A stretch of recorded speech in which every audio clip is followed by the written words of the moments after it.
Kabil nih. Kenapa kau jawab nih soal itu nih?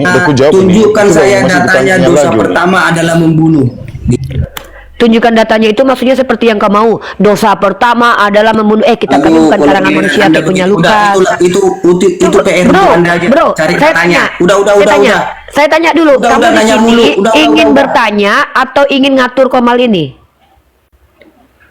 Tahu diri lah jadi Kristen tuh, dulu penjajah. Justru sekarang saya penjajah. tahu diri. Nah, Saya kenapa mau kok kalian tuh terbiasa kamu nggak bisa penjajah? tunjukkan data. Saya bisa tunjukkan data, tapi saya mau tunjukkan data. Kamu banyak ngomong, nyuruh-nyuruh. Saya ini bukan pembantumu. Di sini yang harus ikut mau ini dulu. Aku mau mengedukasi publik dulu. Kau diam dulu ya. Teman-teman perhatikan ya. Ya turun ya. Silakanlah edukasi sampai turun. datanya kau timbulkan. Loh, memangnya kau Mana penting? datanya? Kalau Orang Kristen di sini udah hanya bertanya aku. Kau itu kan Kristen, tahu diri lah. Masuk Komal Islam, dikasih tempat bukan ngatur. Jangan kayak mamak moyang kau dulu penjajah. Orang bisa menilai. Dibawa penjajah. Orang memang bisa menilai. Orang tahu siapa kau kok. Tadi pemberitaan kakak dari sebelum sama abang yang tadi sebelum saya ngomong, kakak sehari saya dengar ada pembicaraan gini bahwa kita pergi untuk mencium batu itu sebagai saksi. Bukan. Pergi mencium batu itu sebenarnya sesuatu yang sunnah, bukan wajib, pilihan aja. Sebenarnya ke Mekah itu bukan mencium batu tujuannya, tapi berhaji. Kok sampai ibaratnya lebih dari kita ulang tahun? Kalau kita ulang tahun kayak ibaratnya kita dapat hadiah. Seperti lebih dari situ orang itu kayak pingin ke sana gitu. Jadi seolah-olah gini kak, kok kayak apa di situ Tuhan orang itu ya? Apa memang betul? Enggak, itu perilaku. Anda melihat perilaku. Anda hanya melihat perilaku, bukan melihat ajaran. Tidak ada di situ.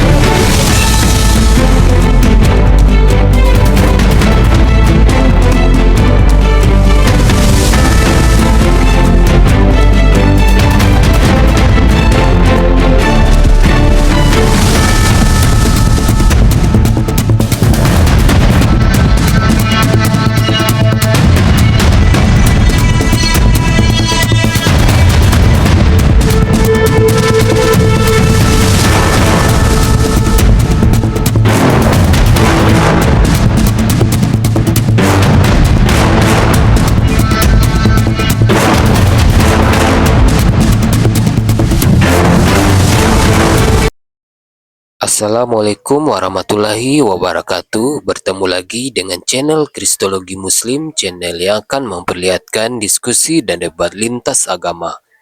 Pada kesempatan hari ini, semoga kita semua dalam keadaan sehat walafiat, selalu diberikan kesehatan, dan segala macam urusan dilapangkan, dipermudahkan, dan dilancarkan seperti apa yang diharapkan, dan juga diberikan segala kecukupan ekonomi, rezeki yang berlimpah yang tidak pernah habisnya, dari Allah Subhanahu wa Ta'ala.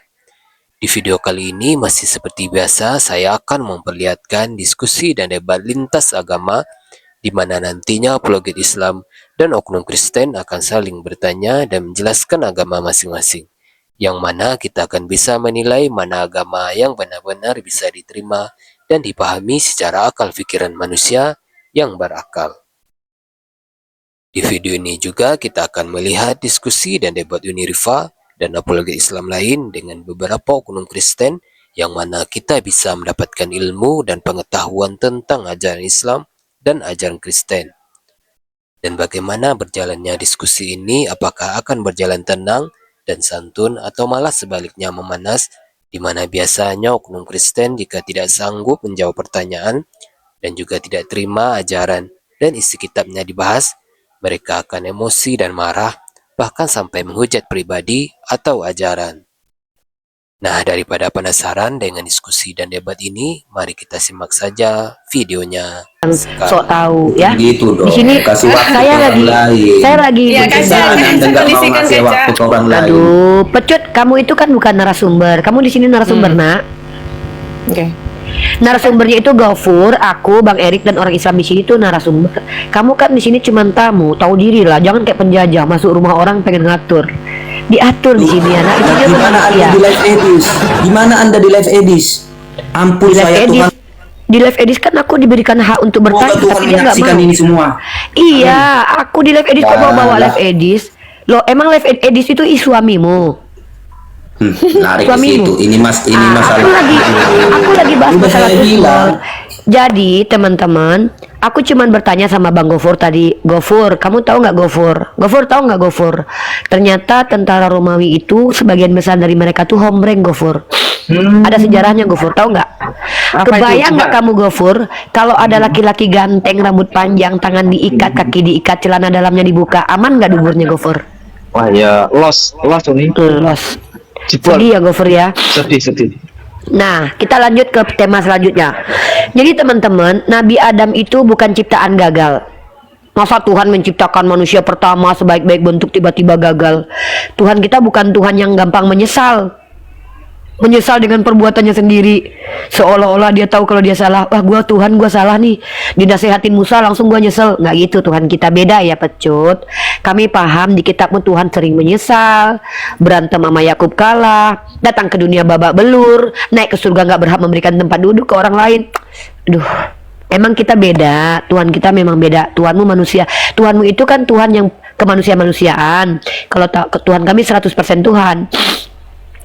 Udahlah, kita nggak usah memaksakan diri kalau Tuhan kita sama, Tuhan kita beda. Nah, kita mari diskusi tentang Adam. Angkat tema tentang Adam ya, karena Memang tadi beda lah Tuhan kita.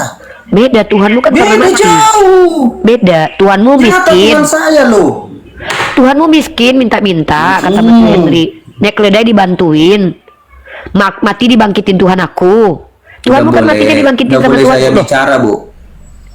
boleh kok kamu bicarakan itu. Oke, saya mau nanya nih. Di sini Anda kamu tidak diizinkan Astaga, memberi Tuhan. penjelasan, tapi bolehnya bertanya aja ya. Sekali lagi saya ucapkan, orang Kristen yang awam tidak berilmu, tak mampu buka camp di sini bolehnya bertanya saja, bukan menjelaskan, karena kamu nggak ada ilmunya, Dek. Silakan, Iya, bertanya saya mau aja. tanya Anda. Anda mengatakan Tuhan tidak menciptakan manusia yang gagal. Anak ada aku bilang gitu, makanya telinga dipasang dulu. Oke, Salah kau. ulangi, bagaimana? Kata aku adalah Allahku menciptakan manusia sempurna, maka tidak gagal ciptaannya. Faktanya memang ada manusia sempurna, salah satunya Adam. Nah, tetapi di Kristen Tuhan menginginkan manusia diciptakan baik, ternyata gagal karena Tuhannya nggak mampu menghandle ciptaannya. Gitu. Pertanyaan saya, apa dosa pertama manusia? Membunuh, yaitu Habil dan Qabil. Tuh. Saya datanya. Ah? Pembunuhan pertama dilakukan Habil dan Qabil. Nih. Kenapa Udah kau ku jawab nih malah malam itu nih. Udah ku jawab nih. Tunjukkan Itu saya masih datanya, ditanya dosa lagi nih. pertama adalah membunuh. Tunjukkan datanya itu maksudnya seperti yang kau mau. Dosa pertama adalah membunuh. Kita kami bukan kalau karangan giliran manusia Anda yang punya begitu, luka. itu PR Bro, Anda aja. bro, Cari saya datanya. tanya. Udah. Saya tanya dulu, Udah, kamu di nanya sini mulu. ingin Udah. bertanya atau ingin ngatur Komal ini? Tahu diri lah jadi Kristen tuh, dulu penjajah, Justru sekarang saya penjajah. tahu diri. Nah, Saya kenapa mau kok kalian tuh terbiasa Kamu nggak bisa penjajah? tunjukkan data. Saya bisa tunjukkan data, tapi saya mau tunjukkan data, kamu banyak ngomong, nyuruh-nyuruh. Saya ini bukan pembantumu. Di sini yang harus ikut aturan adalah Kristen, karena ini Komal Islam. Maaf ya Ten, kami ini bukan Komal binatang seperti di Komal kalian yang nggak ada aturan. Komal kami ini aturannya manusia yang bikin. Ya, itu. Ya mari kita aku mau ini dulu. Aku mau mengedukasi publik dulu. Kau diam dulu ya. Teman-teman perhatikan ya. Ya turun ya. Silakanlah edukasi Silakanlah sampai turun. datanya kau timbulkan. Loh, memangnya kau Mana penting? datanya? Kalau giliran, Orang Kristen di sini udah hanya saya- bertanya kau itu kan Kristen, tahu diri lah, masuk Komal Islam, dikasih tempat bukan ngatur, jangan kayak mama moyang kau dulu penjajah. Orang bisa Kamu takutkan menilai. dibawa penjajah. Orang memang bisa menilai, orang tahu siapa kau kok. Orang bisa menilai memang. Jadi teman-teman Udah. perhatikan ya. Diam dulu lah. Jadi ada Tuhan yang ketika tangannya diikat, kakinya dipaku, celana dalamnya Balik dibuka. bikin turun ya. Aduh, aku lagi ngomong sama Saya tanyakan itu temanku. sama. Aku lagi menceritakan Tunjukkan kisah laki-laki datanya, saya ganteng, tunggu. dadanya bidang ya, dan dia memiliki kekuatan 100% Tuhan, otomatis burungnya gede dan besar ya, karena dia memiliki kekuatan 100% Tuhan. Maka pada waktu laki-laki itu celana dalamnya dibuka, kakinya terikat, nggak bisa ngapa-ngapain, ada hombreng di sekitar itu dan pesundal, kira-kira aman nggak burungnya dan duburnya? Itu yang mau kutanya sama orang-orang di sini. Itu doang kok. Kok susah kali sih? Berarti dalam Islam nggak ada asal usulnya dosa. Nggak tahu Apa? dari mana. Apa sih Atau ada dosa ini di dalam ini Islam ada. adalah kun fayakun seperti sulap. Yang kun fayakun itu Tuhan kau diciptakan Allah. Yang bermula. Dosa itu adalah sulap di Dosa dalam itu Islam karena tidak konsekuensi. berdata. Dosa itu konsekuensi. Ya, datanya di mana coba tertulis? Ya, Dosa kau pengen pertama data yang kali. yang mana? Yang kayak mana datanya? Dosa pertama kali, dosa awal. Oh, dosa Ada pertama nggak? kali nggak ada Momennya dosa ada pertama. nggak? Peristiwanya Al-Quran ada itu nggak? bukan jurnal. Dosa pertama adalah ini, dosa kedua adalah diciptakan hari Berarti pertama tidak adalah pernah. Iya, Apa berarti ini? tidak pernah. Tunggu dulu. Dosa tidak Pertanyaanku dimengerti di gini dalam loh, Islam, maaf gitu ya, aja bilang. teman-teman Kristen, agama Islam itu kitabnya tidak sama dengan Bible yang mirip seperti catatan-catatan ringan di hari pagi ini aku mau makan, oh ya siangnya aku mau berak, malamnya bukan, itu bukan di hari Tuhan. Emangnya kitabmu, aku ciptakan pertama kali adalah bumi, tahu-tahu yang diciptakan pertama kali Yesus. Bingung kita nih. Menurut kitab Wahyu pertama ciptaannya adalah Yesus. Tiba-tiba di Kejadian ciptaan pertama kali bumi. Jadi tolonglah jangan rendahkan Al-Quran Menciptakan kami itu seperti apa? apalah Menciptakan ini itu. dulu. Aku lagi mau berkhotbah loh Bunda Gembala loh. Gimana? Ini kenapa sih Kristen-Kristen ini kenapa sih pada nggak tahu diri? Bahkan masih nggak ngerti apa-apa. Oh ngerti. Bahkan Tidak tentang Tuhan kau mengerti, pun aku ngerti. menciptakan tidak mengerti. Apa ini? Mau cakap apa kalian ini? Apa kau ini? Ada apa? Kau kebanyakan utang pinjol ya? Bunda Gembala mau menginjil dulu, lagi buka data nih. Oke, kita bahas dosa waris teman-teman ya. Jadi tema dosa waris ini tema yang sangat menyenangkan untuk dibahas karena di sini Ya akan dosa dulu paparkan apa itu dosa. Aku lagi Awal ngomong. muncul dosa. ambil Itu alih dulu Mel, paparkan. ambil alih dulu Mel. Cepat. Itu dulu paparkan dulu. Ya, Apa arti dosa? Ya, Kapan oke, muncul oke, pertama oke, kali oke. dosa? Oke, baik. Kalau Siapa menurut Kekristenan, sabar, gantian, Pak. Kalau menurut Kekristenan, dosa waris itu dilakukan oleh Adam sehingga Adam mempunyai konsekuensi apa? Paparkan. Lo justru kita komparasi nanti, kita komparasi. Menurutmu paparkan apa itu dosa? nggak bisa ini. Dosa pertama kali muncul. Aduh Siapa diam lah yang berdosa Cepet. Kau pertama ini sekali? apa sih? Mel kondusifkan dulu Mel. Selusuh. Kita nggak jalan diskusinya Mel. Nggak Aja jalan. sampai mana pernah bisa diskusi Uni. Iya, Ini cuma memang nggak muter-muter aja, turunin aja lah. Nggak pernah Aku bisa lagi- diskusi. aku Ajari, lagi apa aku yang pada ngajari datang. kalian dosa itu? Udah turun aja kau Jangan kau cepet. ngajarin aku, ajari Tuhan kau dulu menciptakan dulu. Masa salah-salah penciptaan? Iya, Jadi Tuhan kan. Uni mau itu dulu deh, mau apa namanya tuh? Apa dibilangin deh? Kita apa materi dulu Materi Kajian, dulu ya. kajian. Nanti kalau kajian dulu, nanti kalau itu boleh dinaikkan ke sini. Oke. Nanti Aduh, sekitar insyaallah. 5 menitan mereka boleh bertanya. Mereka boleh bertanya tentang materi. Mereka boleh boleh bertanya tentang yang di luar materi Mel. Tapi mereka syaratnya bertanya aja. Tidak berhak orang Kristen awam memberikan penjelasan kecuali mereka bisa open cam dan mereka berdata. Karena kita nggak mungkin mendengarkan penjelasan dari orang yang nggak jelas ya. Masa kita Oke. mendengarkan, mending kita ngomong dengar ayam ngomong aja lah. Kita Oke, lanjut, teratur. ah. Oke, aku minta maaf kepada Melani saudari aku yang aku cintai karena Allah ini pertama dulu. Mohon maaf Unimu gagal Iya. tadi memenuhi janji. Seharusnya tadi Nggak Uni. apa-apa, Uni. Semoga nanti ke depan Uni bisa lebih disiplin lagi adek ya. Insyaallah. Oke, insyaallah. Teman-teman sebenarnya kajian yang ingin aku sampaikan ini kajian historis dan juga sosial teman-teman, kaitannya dengan konsekuensi keimanan agama Kristen dan keimanan agama Islam. Sebelumnya aku mau buka data dulu teman-teman ya. Bentar ya, aku mau tunjukin data dulu.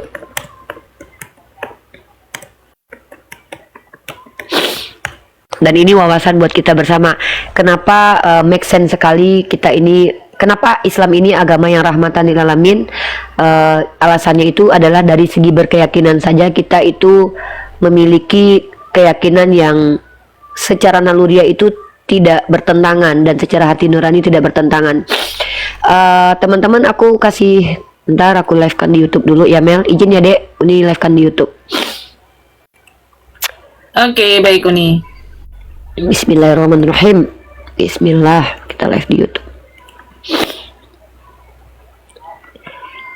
Pada nggak kerja ya Ca sama Melania? Iya, libur. Mana? Oke, kita pakai Kan data. Sabtu. Oke. Caca di sini masih jam 4 pagi, Uni jam 5. Siap. Siap. Oke, a'udzubillahi minasyaitonirrajim. Bismillahirrahmanirrahim. Assalamualaikum warahmatullahi wabarakatuh. Teman-teman semua semoga diberikan perlindungan oleh Allah. Izin Gofur, Uni ambil alih tadi Uni, karena kita adalah orang yang harusnya prioritaskan di menit-menit awal itu edukasi. Nanti kalau mau ada diskusi debatnya silahkan ambil alih ya, kan banyak di sini pendebat-pendebat hebat nih. Silakan. Jadi saya ingin memenuhi tanggung jawab saya kepada saudari saya Melani dulu untuk menjadikan Komalnya Melani sebagai salah satu Komal yang mengedukasi publik. Baik, penting bagi saya untuk membahas tentang konsekuensi logik mengimani bahwa Nabi Isa itu mati di tiang salib dengan cara dinistakan oleh Tuhan yang Maha Kuasa. Pertama, konsekuensinya adalah penistaan terhadap Tuhan, di mana seolah-olah Tuhan diyakini sebagai Tuhan yang zolim, karena zolim ini adalah meletakkan sesuatu bukan pada tempatnya. Dan kita tahu ternyata itu bukan hanya di Islam saja bahwa Allah itu tidak berlaku zolim. Di beberapa ayat dalam kitab Perjanjian Lama ya ada tertulis bahwa Tuhan tidak akan membunuh orang benar demi menyelamatkan orang salah, itu tidak mungkin. Ya, nih saya tunjukkan ayatnya.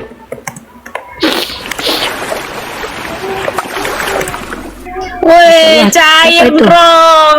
Siapa itu? Lanjut. Siapa yang kasih deh?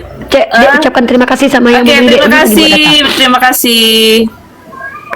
Tapi dia nggak mau sebutin namanya, Uni. Masya Allah, ternyata mereka tawadhu sekali, subhanallah. Bentar ya.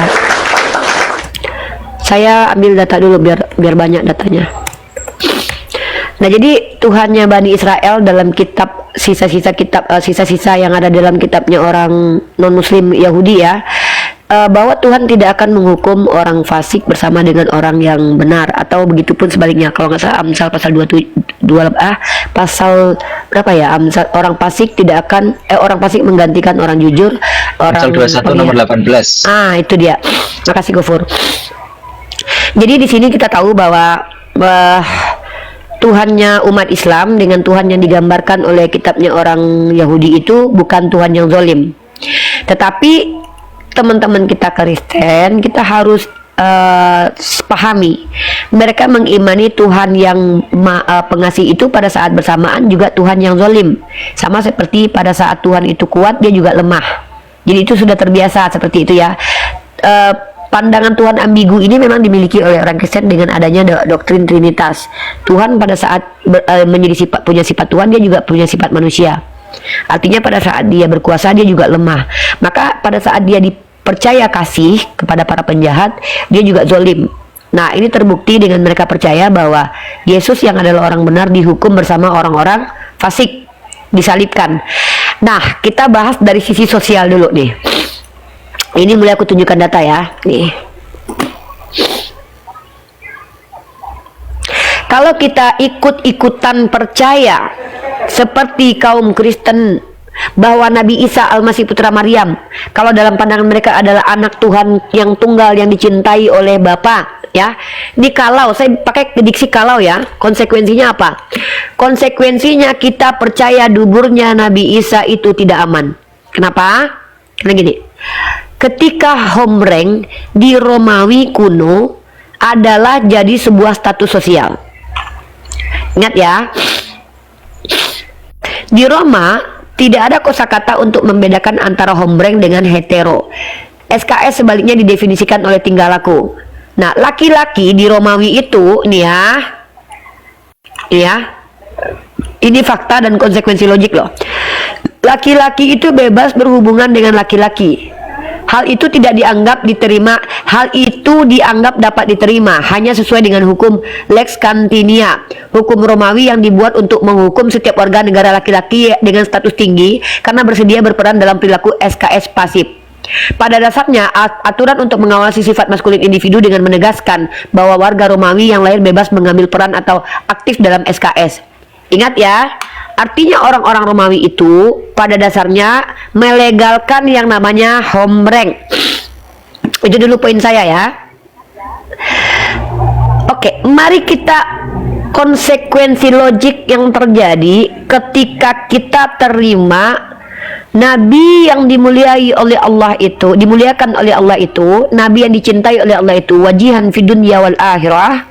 Ketika kita percaya beliau berada di tangan para kaum Romawi yang homreng ini, ya. Pertanyaan saya adalah jawab masing-masing di hati kalian. Mungkinkah torpedo dan duburnya aman? Silakan kalian bayangkan. Silakan. Kenapa saya bertanya begitu? Ketika kita mengimani Nabi kita berada di tengah-tengah makhluk terkutuk yang buas ini, yang sudah tidak bisa membedakan lubang, menyukai lubang yang ada kotorannya, lalu kita berkata, iya dia mati di tiang salib, cuma dibuka doang celananya tapi duburnya aman. Naif sekali. Naif sekali kalau kita sebagai orang sehat punya rasio mengimani Tuhan ganteng, rambut panjang, bajunya aja dibuka, kepalanya aja diludahi, lalu berkata, tenang kok, duburnya aman kok. Itu sebuah kenaifan. Maka inilah kenapa kita umat Islam menolak bahwa Nabi Isa itu sempat dihina oleh orang-orang yang pada waktu itu tidak punya sistem sosial yang datang dari Tuhan, bahkan memiliki kecenderungan berbuat melampaui batas. Nah, ini kenapa Islam dikatakan agama rahmatan lil alamin, rahmat untuk sekalian alam. Mulai dari Adam sampai sekarang, Islam menjadi rahmatan lil alamin.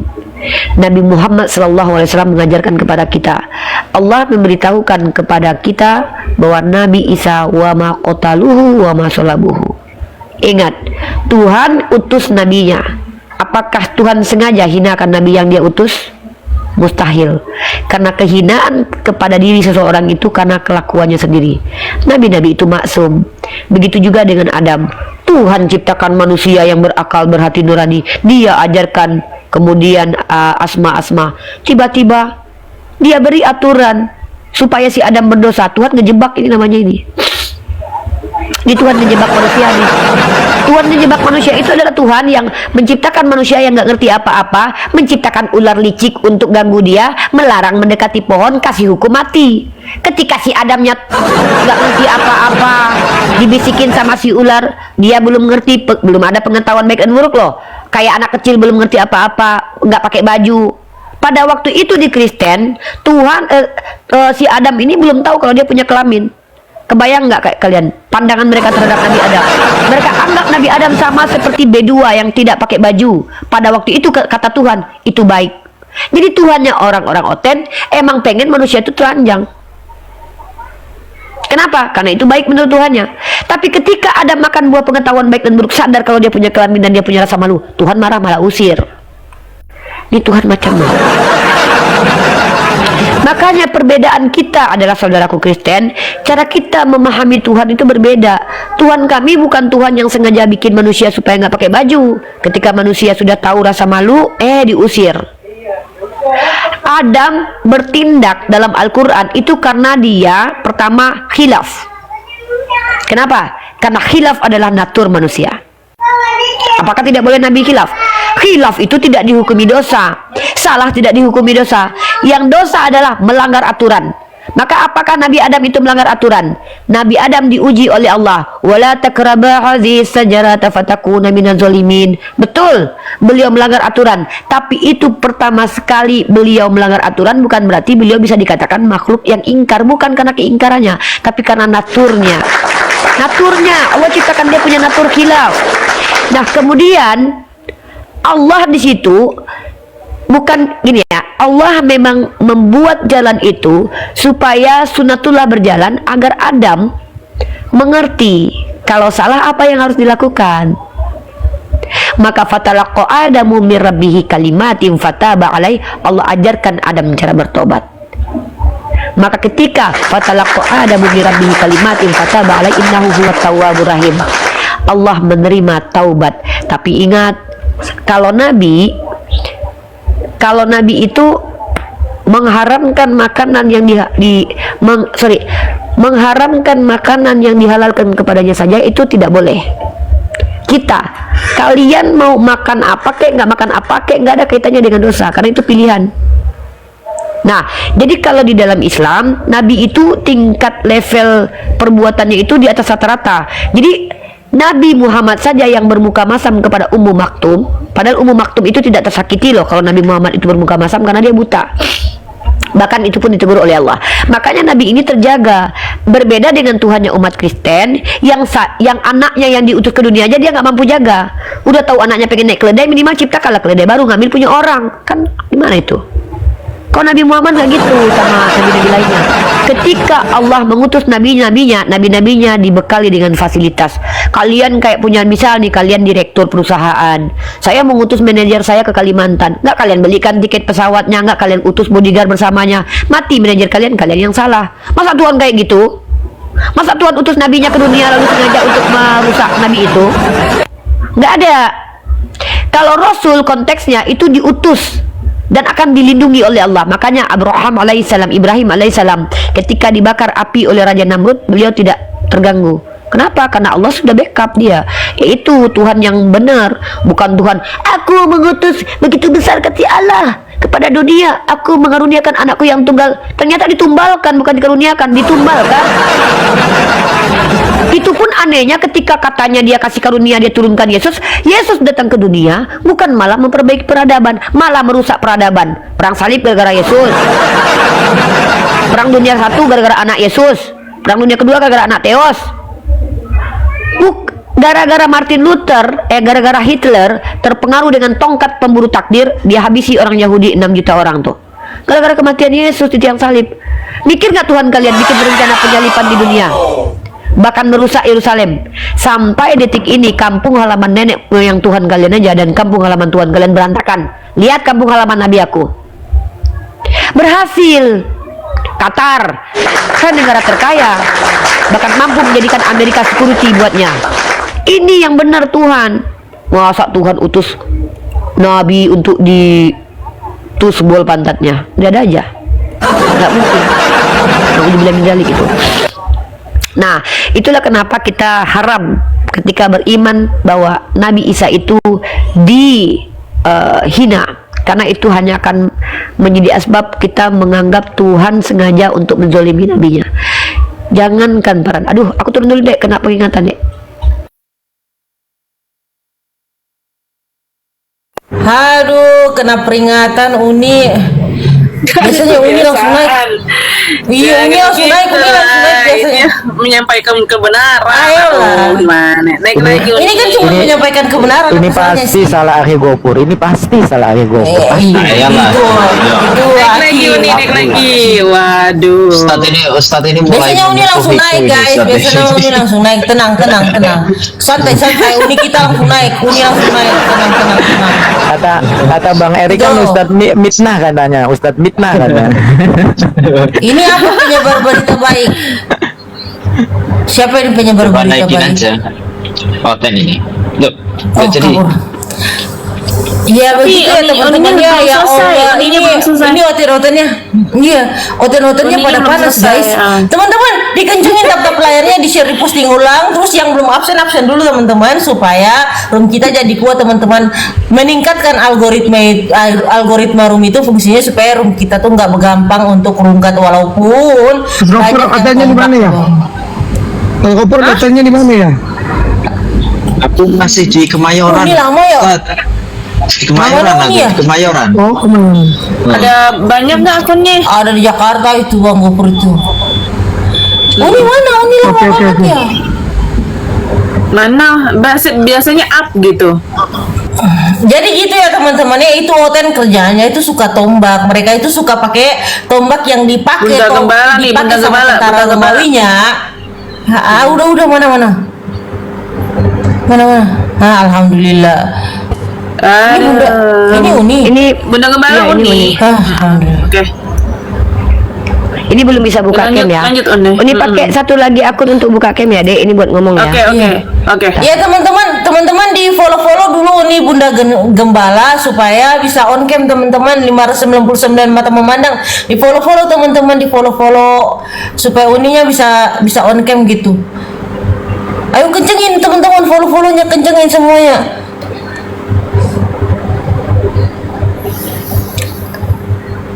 Mana ya?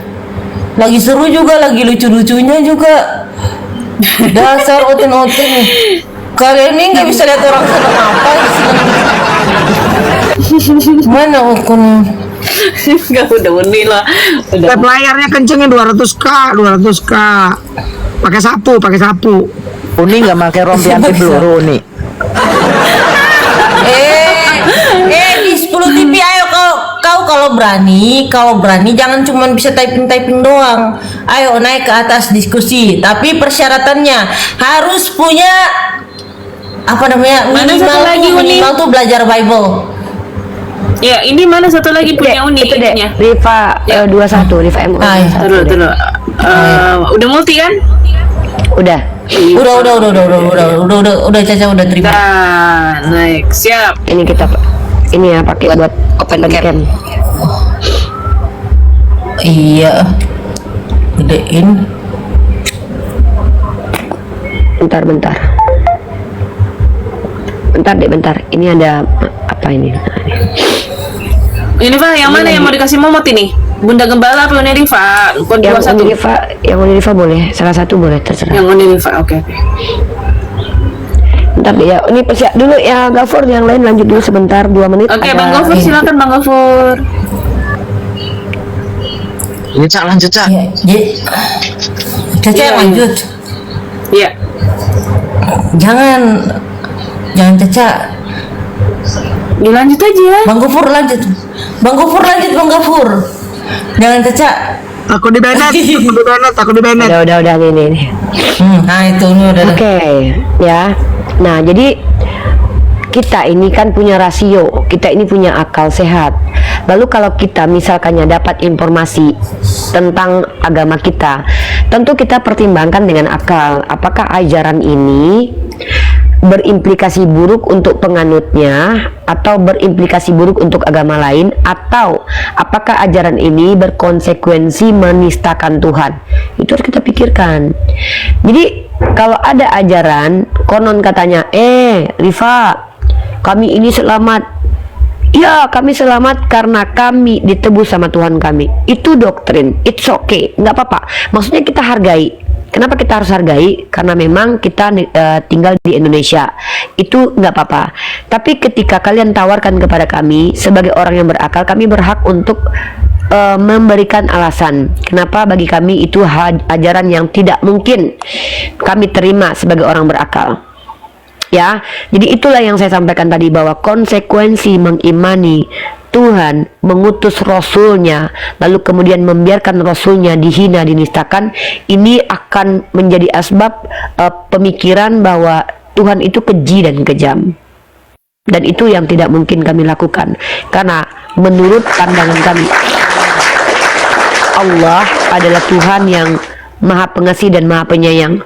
Bayangkan, sekelas Fir'aun saja, jangan bicara Nabi dulu, sekelas Fir'aun saja Allah berikan kesempatan untuk bertaubat, walaupun Allah tahu Fir'aun tidak akan bertaubat. Bayangkan loh Tuhan kami loh.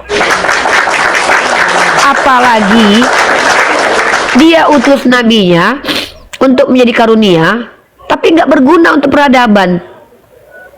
Ini nggak mungkin. Dia yang bilang, begitu besar kasih Allah sehingga Allah mengutus anaknya yang tunggal untuk karunia. Pertanyaannya, Yesus datang ke dunia, implikasi baik buat peradaban apa? Mending kalau mau menuhankan manusia yang berguna buat peradaban, ya Hawking lah, Isaac Newton, atau Einstein lah, Tuhan kan sama-sama manusia toh. Kalau cuman bilang dia kan bisa menghidupkan orang mati, loh dokter sekarang juga bisa menghidupkan orang yang terlihat mati. Kenapa? Karena Lazarus belum betul mati. Coba aku tanya, dari mana kalian tahu kalau Lazarus itu betul-betul mati? Ada cek medisnya? Nggak tahu kalian, karena orang yang terlihat mati belum tentu mati. Kalau cuman ketiduran 24 jam belum tentu mati, bisa jadi pingsan. Cuman dikasih bawang putih hidungnya bisa bangun itu. Nggak perlu Tuhan, kalian turun tangan, aku juga bisa. Karena dulu waktu SMA temanku pingsan waktu kami lagi upacara bendera. Orang udah sibuk baca-baca Al-Quran apa. Oh kalau aku nggak, cuman satu cara untuk membangunkan perempuan ini, aku ambil tai ayam, aku letakkan di hidungnya, bangun dia. Nah, aku lebih hebat daripada Tuhan kalian. Kenapa? Aku nggak perlu pakai mukjizat menghidupkan orang yang terlihat mati. Cukup pakai tai ayam. Nih hidung kau nih, bangun dia. Iya. Kenapa? Kita tidak tahu apakah si Lazarus ini pura-pura pingsan, mati beneran, atau lagi koma. Sudah banyak dokter yang mampu membangkitkan orang yang koma sekian tahun, yang kalau di dalam, kan nggak ada medis dulu waktu Yesus itu, dianggap udah dikubur itu orang. Jadi udah banyak lah, nggak perlu lah. Tapi apalagi nih, apa hebatnya Tuhan kalian? Hebatnya dia naik keledai. Apa hebatnya naik keledai di depan orang? Coba pertanyaanku. Yang hebat itu adalah ketika Muhammad ibnu Abdullah, Umar ibnu Khattab naik ke atas kuda dengan gagahnya merebut kota-kota yang dikuasai kafir, yang kemudian memberikan keadilan kepada kota-kota itu. Baru hebat. Ini kalau dibilang Tuhan aku hebat. Apa hebatnya Tuhanmu, saudaraku? Dia bisa mati. Wah, kalau bisa mati, kecoa juga bisa. Dia bisa bangkit. Kalau perkara dikatakan Masya Allah, Tabarakallah, ukhti atau akhi ya, cair dong. Subhanallah ya. Semoga dikembalikan oleh Allah dengan, semoga yang Allah memberikan semua ini saya bisa kembalikan menjadi ilmu kembali ya, bukan jadi amin ya Allah ya Rabbal alamin. Karena saya tidak boleh yang pribadi itu sudah ada yang backup lah. Kalau untuk pribadi insya Allah Allah sudah janji Allah. Tapi terima kasih, semoga gift ini bisa sebentar, dikembalikan. ini Mas Pluto disukai aja nih. Lecehan ini. Siapa? Mas Pluto Apa ini katanya? disukai aja nih. Nggak apa Yang katanya? mana? Nah ini Mas Pluto ini. Pluto yang mana itu? Yang di bawah. Pluto. Ini disukai Mas aja nih. Pluto. Tampil kalau dikatakan ngomong begitu sembarangan. Apa katanya? Dia bilang apa? Ronde. Ondel-ondel. Apa?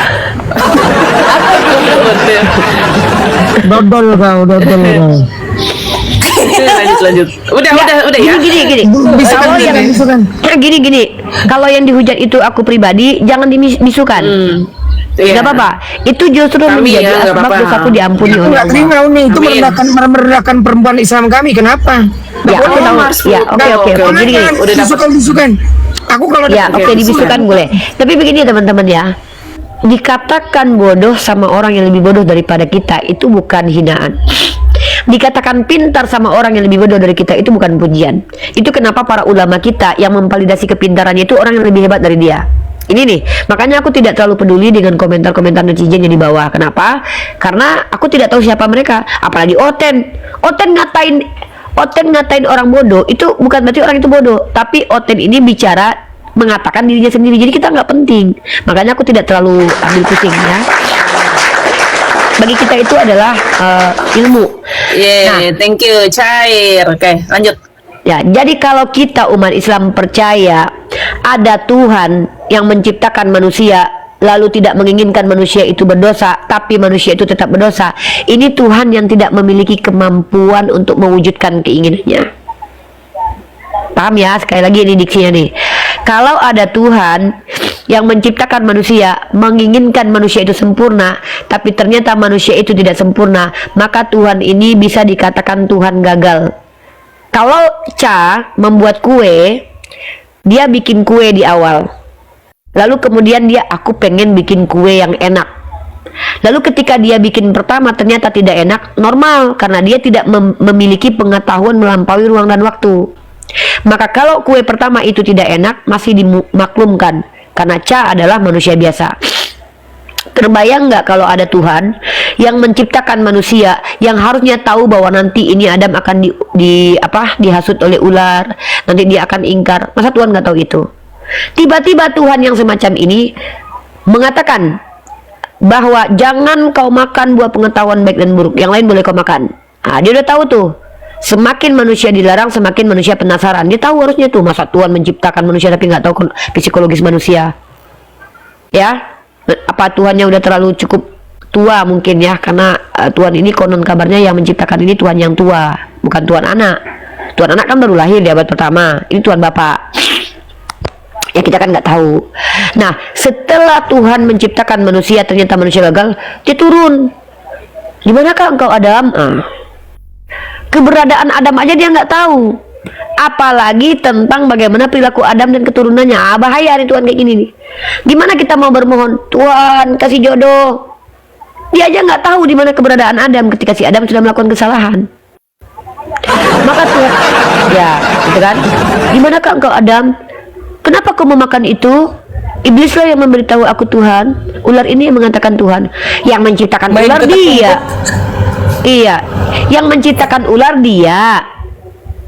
Yang melarang makan buah pengetahuan baik dan buruk dia. Yang membuat Adam nggak ngerti apa-apa dia. Tiba-tiba dia marah gara-gara Adam salah. Ini sama seperti Ca punya anak umur 5 tahun bilang sama anaknya, anakku umur 5 tahun, jangan deketin api ya. Anaknya kan baru 5 tahun nggak ngerti apa-apa, dipeganglah api, terbakar tangannya. Hei, anaknya langsung dipotong kepalanya. Ini namanya psikopat. Seperti itu yang terjadi. Ketika si Adam nggak ngerti apa-apa, melakukan kesalahan, diusir dia, dikutuk bininya. Makanya, apakah ini Tuhan yang Maha Pengasih? Lihat bagaimana Al-Quran menggambarkan Allah. Bagaimana Allah dalam Al-Quran?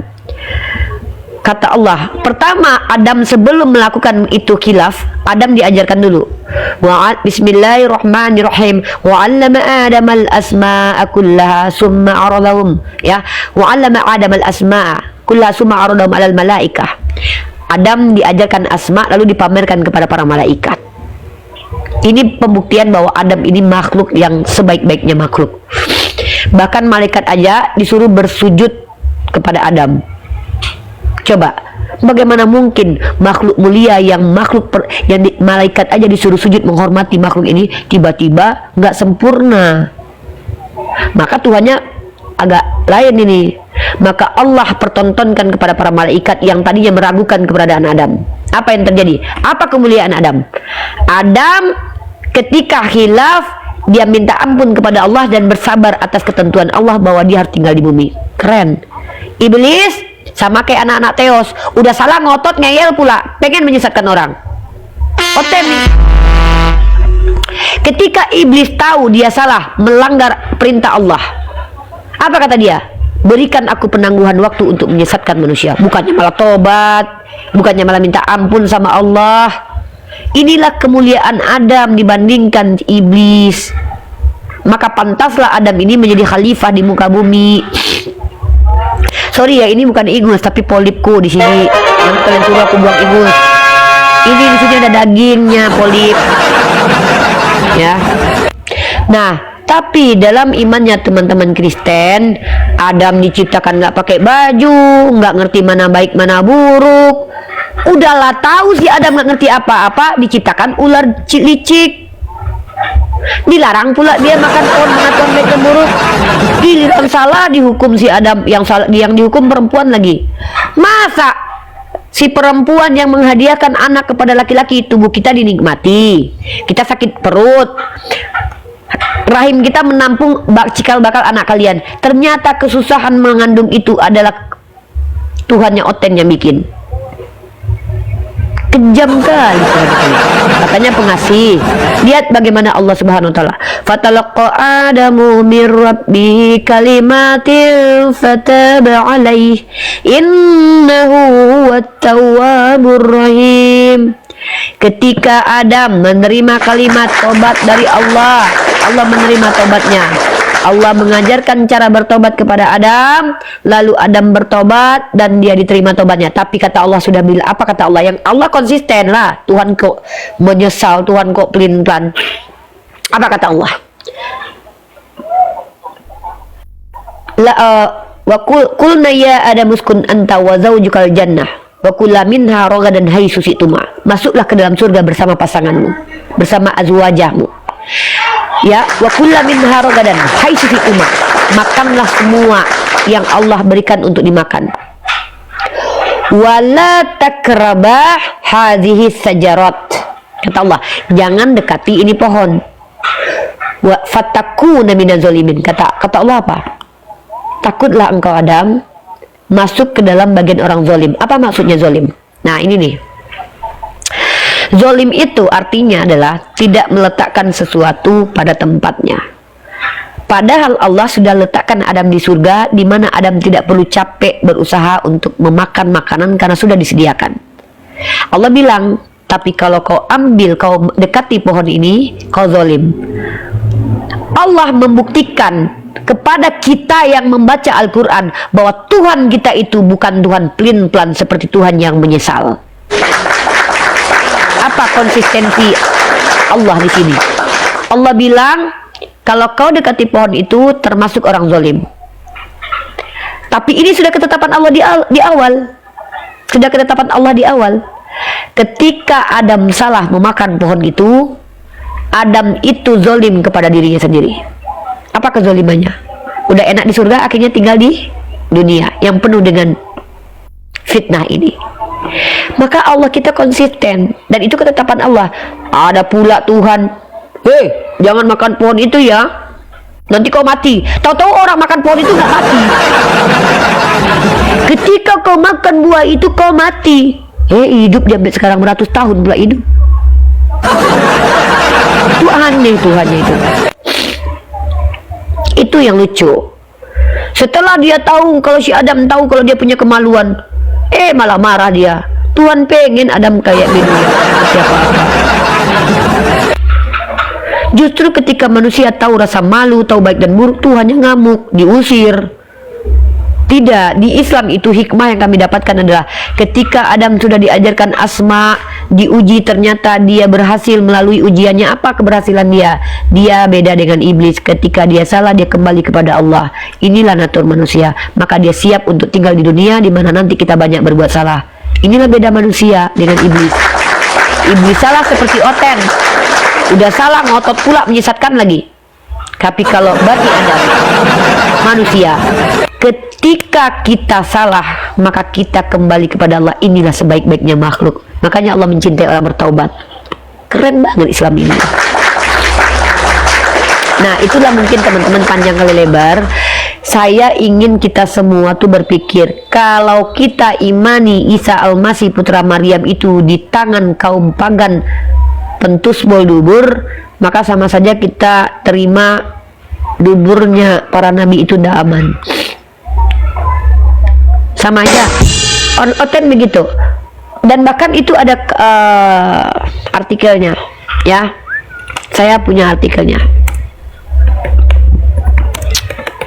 Dan ini bukan kata saya, ini data. Kalau saya tuh nggak suka nggak pakai data. Ini ya. Bahkan menurut The Conversation, ya, ini situs disiplin ilmiah gaya jurnalistik ya. Yesus juga adalah korban apa? Pelecehan SKS ketika disalib. Memang artikel ini tidak menceritakan duburnya dikoyak. Ya memang karena tidak ada tertulis, ya. Tapi jangan bilang tidak ada tertulis maka itu tidak terjadi. Pakai rasio. Kalau ada laki-laki tampan, ganteng, memiliki kekuatan 100% Tuhan, bayangkan itu, kakinya sebesar apa, tangannya sebesar apa, anunya sebesar apa, tiba-tiba diletakkan di tengah-tengah hombreng, ya, karena pada waktu itu hansip Romawi rata-rata memiliki sifat hombreng. Lalu tangannya terikat, kakinya terpaku, bajunya nggak ada. Pertanyaannya, amankah itu torpedo dan duburnya? Silakan jawab sendiri. Silakan dijawab. Kuku kuku kuku. Jawab sendiri. Ya, saya nggak mau jawab karena ngeri saya membayangkan itu. Nggak terbayang saya. Tidak terbayang saya bagaimana nasibnya seorang manusia, kakinya dipaku, tangan diikat, lalu celana dalamnya dibuka. Dan dia bebas mau digrepe-grepe.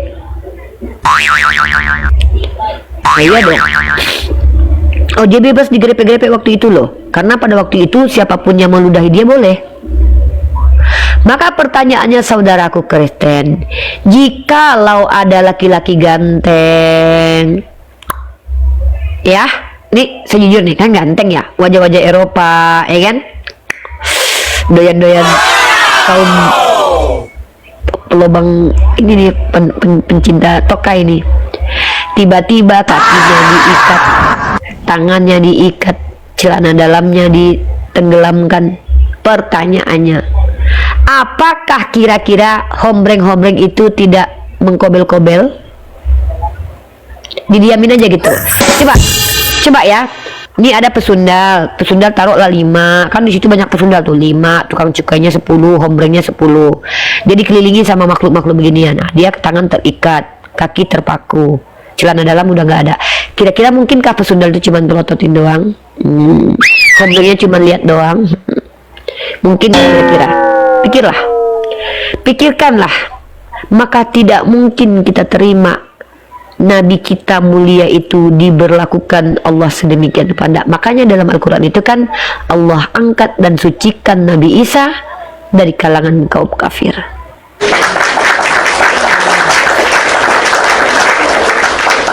Gitu ya. Maka dengan mengatakan percaya Tuhan dilecehkan pada saat bersama mengatakan Tuhan itu mulia, itu adalah statement yang kontradiksi alias tidak benar, tidak konsisten. Silakan naikkan kalau ada saudara kita yang ingin menjawab pertanyaan saya tadi atau ingin bertanya ke saya. Yang awam bertanya saja, yang berilmu buka cam pakai data, kita diskusi 2 arah. Iya, mohon maaf karena panelnya penuh. Bang Erik, mohon maaf, saya izin turunkan dulu, nanti naik lagi karena panelnya sudah penuh. Saya mau naikkan Kristen. Assalamualaikum warahmatullahi wabarakatuh. Oke. Kita turunkan yang Bunda Gembala ini, Kak. Oh, udah turun dah. Oke, nih ada yang nanya. Iya, untuk Oten. Kalau Oten-Oten yang dibawa, kalau mau naik diskusi dengan Unirifa, standarnya harus akademik. Minimal punya bekal baca Bible dengan tuntas. Bukan cuman potongan ayat hafalan gitu loh. Diskusi itu bukan sekedar debat di warung kopi, tapi perlu standar ilmiah ya supaya ada edukasi gitu loh. Teman-teman Oten, ini Unirifa yang kalian hadapi. Kalau misalnya nggak punya standar yang akademik, maka bertanya saja sudah cukup. Ayo silahkan naik, ajukan ulti untuk teman-teman Oten yang berani untuk naik.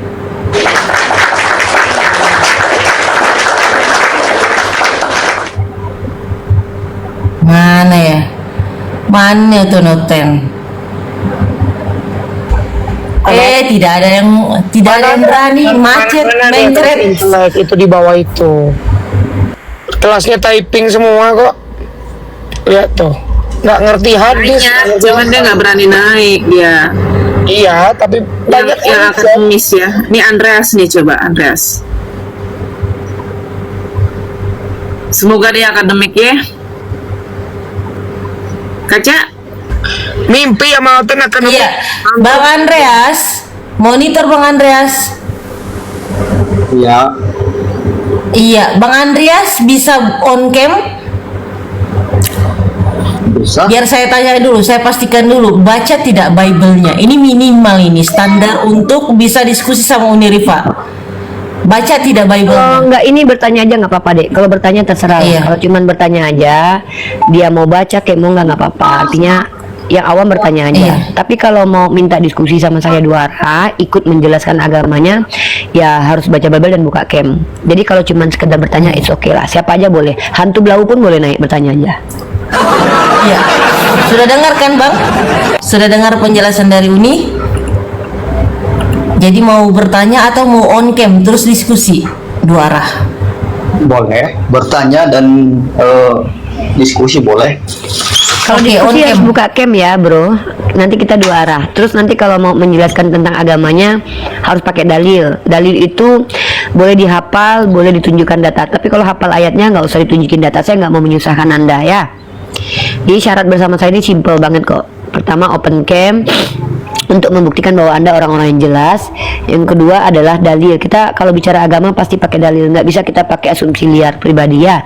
Nanti kita malah menyesatkan orang. Bisa. Betul. Kalau tidak bisa open cam bertanya saja. Tapi tidak boleh menanggapi karena kami umat Islam ini tidak diizinkan memberikan tempat kepada orang yang tidak kompeten untuk berbicara, karena itu nanti kami berdosa, nanti pertanggungjawaban kami kepada Allah. katanya berikan tempat, tetapi katanya bertanya boleh. Mana yang Iya, betul deh? bertanya. Beda, Bro. Bertanya itu Anda hanya bertanya tanpa boleh memberikan pandangan lagi. Kalau diskusi itu ada dua arah, ada obrolan dua arah. Jadi kalau Anda hanya ingin bertanya, bertanya aja. Silakan pertanyaan pertama. Jadi yang pertama dulu yang menjadi Unireva topiknya bertanya dan diskusi. Jadi saya milih bertanya, boleh nggak? Kan memang begitu tadi. Oke. Boleh. Kepada Unireva boleh nggak dibuka Qurannya di situ? Oke, kamu mempertanyakan Al-Quran. Di ayat Al-Hijr ayat Al-Hijr. 6. Al-Hijr 6. 6. Ayat Coba favorit dibuka. Oten ya. Itu Ayat dalil favorit. itu. Iya, ini dalil. Ini betul. Ini kalam Allah, Dek. Bukan hanya sekedar dalil. Ini kalam Allah. Ini adalah panduan hidup kami. Ini adalah informasi yang sangat berharga. Saya akan bacakan ya. A'udzu billahi minasyaitonir rajim. Bismillahirrahmanirrahim.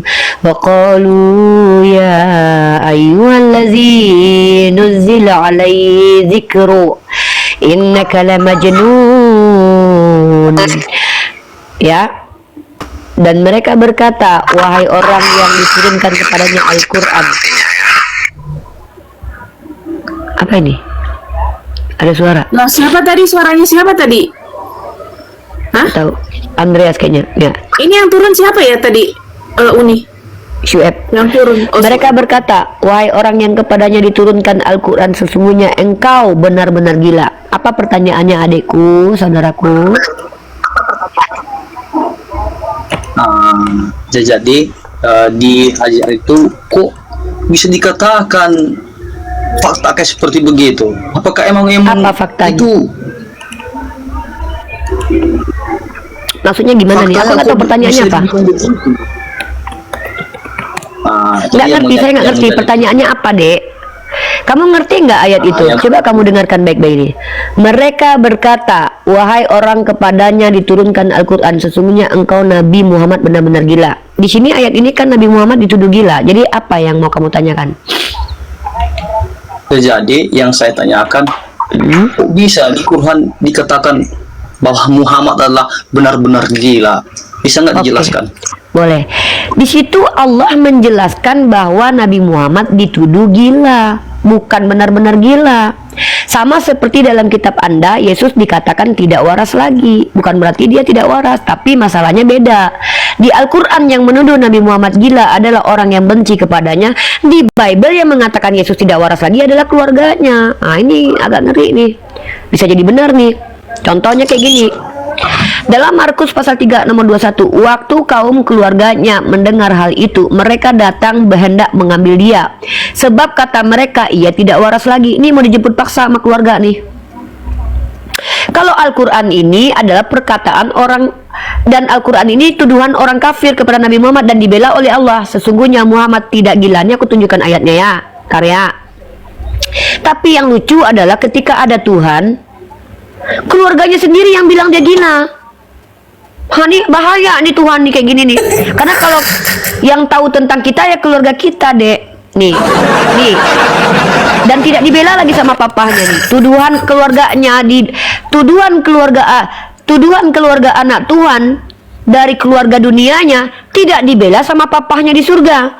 Kalau Nabi Muhammad ketika dituduh kaum kafir bahwa dia dituduh gila, Allah membela kemuliaan Nabi kami. Oke. Ya. Bentar dulu, belum selesai saya kan pakai dalil kalau bicara. Betul. Maka kata Allah kepada kami umat Islam. Apa kata Allah? Ini kata Allah nih. Bismillahirrahmanirrahim. Wa ma sahibukum bimajnun, ya. Dan temanmu Muhammad itu bukanlah sekali-kali orang gila. Ini Allah membela kemuliaan para nabinya. Apa iya nabinya dibiarkan begitu terhina? Enggak. Tapi kalau yang lucu itu adalah ada Tuhan Bapak ngutus anaknya ke dunia, dititipkan ke keluarga manusianya, dituduh gila sama keluarga manusianya, nggak dibela lagi sama Tuhan Bapak yang roh. Ini sendiri. Mau dijemput paksa, mau dipasung. Sedih nih. Mau dipaksa ini. Itu keluarga siapa, Kak? Keluarga Yesus lah. Yesus kan punya keluarga, Dek. Punya papa tiri, punya mami, punya adik-adik beradik. Masa nggak tahu sih? Yang menjadi bantahan saya dari sini itu tuh kan saya tadi. Tunggu.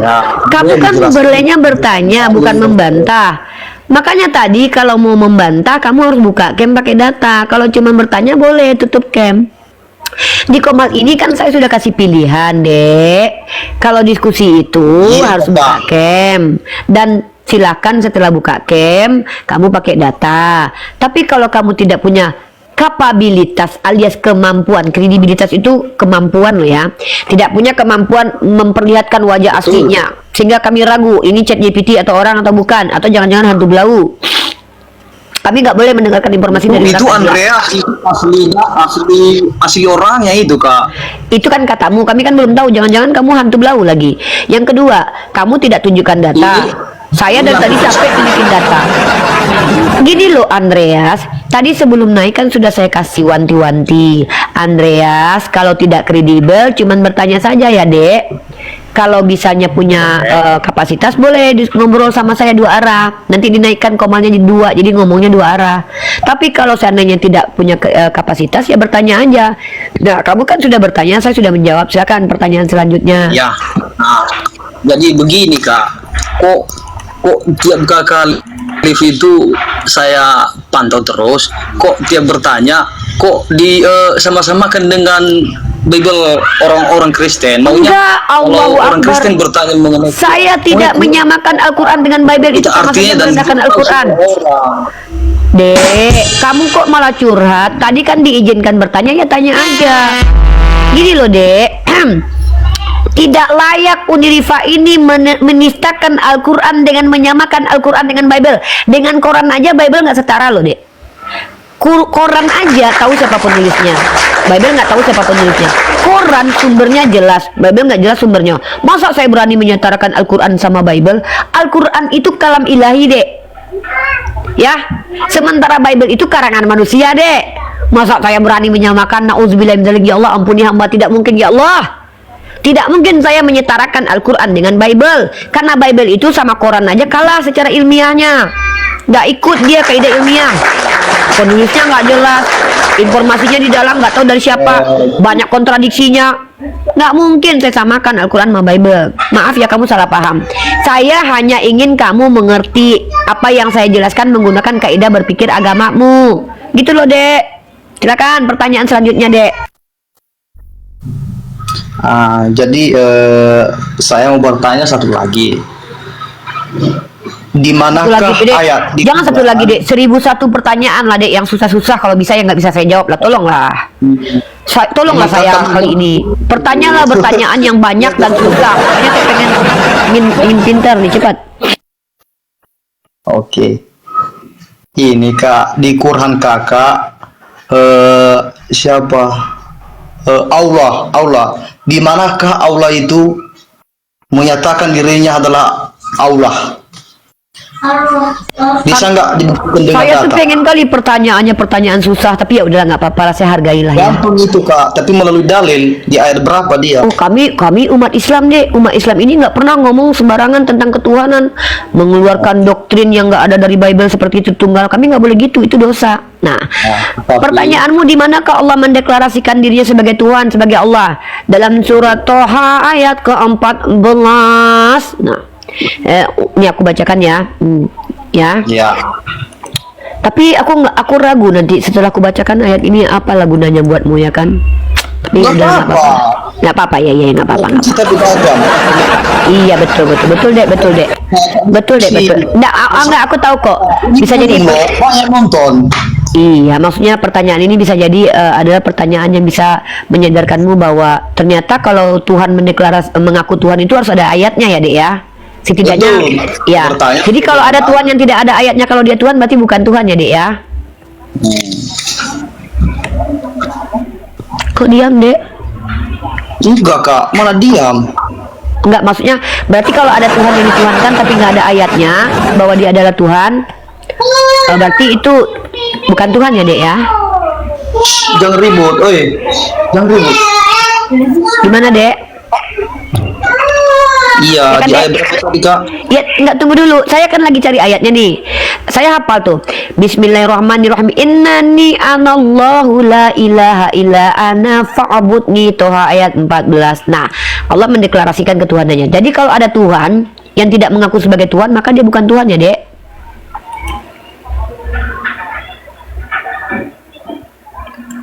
Gimana, Dek? Dek, kalau ada Tuhan yang dituhankan tapi dia nggak pernah ngaku Tuhan, berarti dia bukan Tuhan ya, Dek? Hah? Iya, iya, Kak. Iya, iya, Dek. Masya Allah, pinter adikku ini. Berarti Yesus bukan Tuhan ya? Bentar, Kak, ada suara ada nanti rungka nanti. Mana Kakak ini? Iya. Makasih perhatiannya terhadap kemarin ini ya, Dek ya.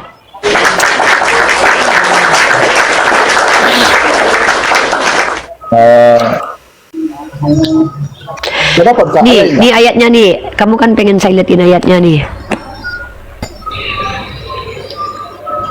Nih. Bismillahirrahmanirrahim. Innani anallahu la ilaha illa ana fa'budni wa aqimus salata li dzikri. Ya, fa'budni, sembahlah aku, beribadah padaku, wa aqimus sholata li dzikri. Jadi kami umat Islam ini kalau menyembah Allah tuh ada perintahnya, Dek. Nah, pertanyaannya adalah mana perintah Bapak menyembah Yesus? Nggak ada. Makanya dia bukan Tuhan. Ya, terima kasihlah adik ini udah sadar ya. Semoga bisa sembuh ya. Dalam sembuh rohani maksudnya. Subhanallah. Lanjut deh, pertanyaan 1001 pertanyaan buat engkau adikku. Hari ini kau adalah tamu VIP kami.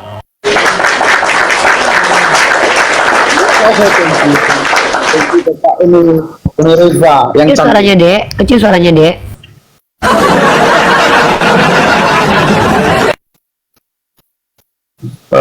Ada lagi, Kak, yang mau saya tanya ini. Banyak, Dek. 2 hari 2 malam kita terungkap, Dek. 1001 pertanyaan. Mengenai Mekah itu, Kak, batu hitam itu kok bisa dicium dan dosa dihapuskan? Kok bisa? Itu juga pertanyaan bagus. Pertanyaan bagus memang. Di dalam Islam, Dek, yang bisa menghapus dosa itu hanya Allah. Dan Allah menghapuskan dosa itu kalau kami melakukan amalan soleh. Jadi yang menghapus dosa itu bukan batu itu, tapi adalah perbuatan kami yang mencium batu itu yang mengikuti Nabi kami. Begitu. Dia ada telepon nih, bentar. Jadi Nabi itu, Kak, itu Tuhan atau gimana, Kak? Nabi itu Nabi. Mana ada kami menuhankan Nabi? Emang kalian menuhankan Nabi? Enggak, Nabi itu Nabi. Nabi itu Rasul. Rasul itu Rasul. Iya kan saya jawab. Kamu kan terbiasa menuhankan Nabi. Jadi kami beda. Kami itu Nabi ya kami nabikan. Tuhannya kami tuhankan. Bukan Tuhan dinabikan, Nabi dituhankan.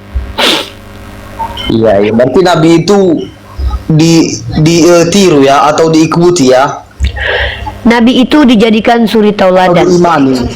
Bukan diimani, bukan diimani. Ini gini, Dek. Bagi Islam, bagi orang. Dek, bentar dulu, Dek. Adek jangan membuat pernyataan. Pertanyaan adek saja sudah salah. Nabi itu diimani sebagai nabi, diikuti sebagai suri tauladan. Oh, iya ya. Nah, kalau tai sapi menghapus dosa ada ayatnya, Dek. Mau tahu? Mau tahu, Dek? Jangan. Kan ini ilmu, Dek. Masa nggak mau, Dek? Saya memaksa kamu harus tahu loh, supaya kamu pintar loh.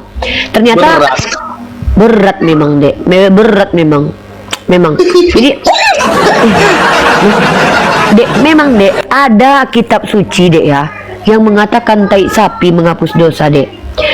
Keluaran 29:14. Tetapi daging lembu jantan itu, kulitnya dan kotorannya haruslah kau bakar habis dengan api di luar perkemahan. Itulah korban penghapus dosa. Tai sapi, Dek. Batu penghapus dosa juga ada loh, Dek. Ada, Dek. Ada. Tapi masalahnya bukan di Al-Qur'an. Jadi begini Kak, Kak Uni. Ya, Dek. Yang itu tadi, Mekah tadi, batu hitam tadi, kok kok disuruh Nabi dibilangnya dosa akan dihapuskan. Itu tadi belum jelas jawabannya Kak. Jadi ada yang mau saya sedikit kurangnya atau yang tidak jelasnya di mana? Coba spesifiknya yang tidak jelas di mana? Yang mana yang tidak jelas? Begini yang Kakak bilang tadi, bahwa batu Mekah itu enggak juga, Dek. Tidak juga harus mencium itu loh, Dek. Contohnya nih Sayyidah Aisyah dalam riwayat hadis Sahih Bukhari 1513 ketika beliau diajak mencium batu Hajar Aswad, dia nggak mencium kok. Artinya itu perbuatan mencium itu adalah perbuatan sunnah mengikuti Nabi Muhammad. Kenapa Nabi mengajak melakukan hal itu? Karena kami umat Islam nanti batu itu akan menjadi saksi, sama seperti kitab Yosua bahwa batu menjadi saksi atas perbuatan umat Islam yang datang ke Mekah nanti. Apakah mereka nanti datang ke Mekah itu untuk Allah atau untuk kepentingan pribadi atau cuma foto-foto aja biar kelihatan gue udah nyampe di Mekah. Jadi semua makhluk nanti akan menjadi saksi perbuatan kami. Nah, jadi kalau kita lihat memang ada yang namanya rukun yamani, memang ada sunnahnya mencium Hajar Aswad, tapi bukan diwajibkan. Artinya ya silakan, kalau mau mencium batu Hajar Aswad boleh. Kenapa orang mencium batu Hajar Aswad? Karena kami umat Islam percaya bahwa batu itu adalah batu yang datang dari surga, batu yang bukan bersumber dari bumi tapi dari surga. Maka sebagai bentuk kerinduan terhadap surga saja, maka menciumlah batu itu. Bukan mengatakan batu itu dikultuskan, tidak ada. Nabi Muhammad pernah sentuh dengan tongkat. Nabi Umar aja berkata, batu ini tidak mampu berbuat apa-apa. Kalau bukan karena Rasulku menciumnya, aku tidak akan cium. Gitu. Ini contohnya. Mencium itu bukan berarti menuhankan. Contoh Nabi Muhammad mencium anaknya bukan berarti dia menuhankan anaknya, Dek. Apa? Jadi yang saya tambah Apa? atau sebagai Apa ya? Begini Kak Uni. Ya, atur dulu lah pertanyaannya. Kakak udah pernah ke Mekah? Belum. Enggak, saya bukan mau bertanya ini. Saya mau gimana Kak? Mau kelakar boleh? Boleh kelakar? Bercanda. Bercanda. Ya bercanda boleh, Dek. Ya. Apa, Dek, yang mau dicandain?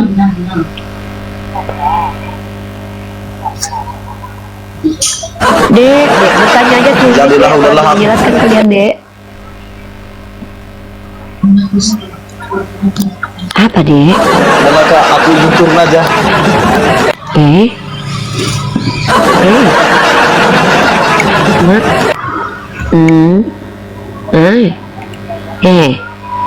Kok gitu? Kabur. Macet. Enggak, dia nggak kabur. Enggak, dia nggak mencret, Ca. Dia nggak kabur. Dia hanya terpukau dengan kelakuan umat Islam yang tidak pernah menuhankan makhluk. Dia terpukau, kita sangka baik ya. Terpukau dia dengan, wah, ya juga ya. Ternyata orang Islam sama ini nggak menuhankan batu. Ternyata kurang ajar pendetaku yang nuduh-nuduh Islam. Jadi dia, nggak enak aku nih katanya. Aku turunlah dulu, belajar dulu, gitu. Gitu kayaknya, Ca. Iya, kita sambut tamu yang baru. Iya, Bang Jovi. Bang Jovi. Satu lagi. Bang Jovi, siapa yang turun? Bang Jovi. Bang Jovi, mohon maaf saya turunkan ya Bang Jovi ya kalau tidak ada suaranya. Iya, Mbak Sinta. Mbak Sinta. Aduh, Mbak Sinta juga. Mbak Sinta, cobalah. Iya, Pak Pandi. Iya, Bu. Iya, Pak Monitor, Pak. Islam Kristen, Pak. Kita Kristen, Bu. Iya. Jadi persyaratannya gini, Pak. Kalau misalnya Bapak mau berdialog atau berdiskusi sama Uni, persyaratannya harus tahu Bible. Minimal baca Bible. Tapi kalau misal dan Lu buka harus cam, on Cak. cam. Iya, dan harus on cam. Tapi kalau misalnya Bapak mau bertanya saja, is okay, no problem. Bapak tetap off cam, nggak masalah. Jadi Saya gimana? Mau bertanya atau mau berdialog? Saya mau bertanya aja ya Bu, Kak. Oke, silahkan. Saya gini aja tadi, saya memang dapat suatu pengetahuan dari omongan kakak tadi, masalahnya saksi bahwa mencium batu itu adalah sebagai kita mengikuti yang mengajari kita, kan gitu Kak. Kenapa? Ulangi Pak. Tadi pemberitaan kakak dari sebelum sama abang yang tadi sebelum saya ngomong, kakak sehari saya dengar ada pembicaraan gini bahwa kita pergi untuk mencium batu itu sebagai saksi. Bukan. Pergi mencium batu itu sebenarnya sesuatu yang sunnah, bukan wajib, pilihan aja. Sebenarnya ke Mekah itu bukan mencium batu tujuannya, tapi berhaji. Tujuan umat Islam ke Mekah itu ada dua, haji dan umroh, dan itu adalah ibadah. Bukan mencium itu cuman pilihan aja, terserah mau cium boleh nggak juga boleh. Oh, tapi kalau kita ibaratnya kok bisa sampai mencium Kak? Itu dari iman kita itu ya? Mencium itu gini Bang. Mencium itu adalah bentuk, abang pernah mencium istri abang kan? Karena abang sayang sama istri abang. Iya. Abang pernah melihat pemuda-pemuda kita paskibraka mencium bendera merah putih? Iya. Itu bentuk penghormatan. Pernah melihat Ronaldo mencium pialanya? Itu bentuk kebanggaan.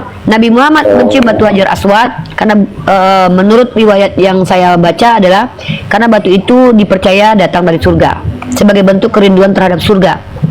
Jadi bukan karena batu itu memiliki kekuatan. Nih saya kasih datanya ya. Nabi Muhammad pernah kok menunjuk batu itu dengan tongkat. Bukti kalau batu itu tidak berbuat apa-apa dan tidak ada manfaatnya. Gitu loh. Aduh bentar ya.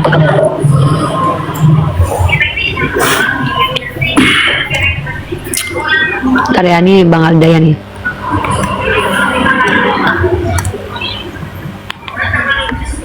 Bentar ya, nih aku chat Bang Hidayah dulu.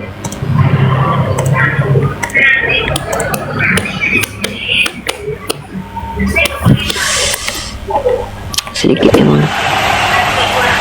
Nih. Bentar ya nih. Nih ya, aku tunjukkan sama kamu Bang. Oke Kak. Nih, Umar Ibnu Khattab ini mengatakan begini nih. Ini sahih, derajatnya itu diterima nih. Dia mendatangi Hajar Aswad, lalu menciumnya kemudian berkata, "Sungguh, aku mengetahui bahwa kamu hanyalah batu yang tidak bisa mendatangkan mudarat maupun manfaat. Iya. Namun kalau bukan karena aku telah melihat Nabi menciumnya, tentu aku tidak akan menciummu." Jadi kenapa kami berpahala mencium batu itu?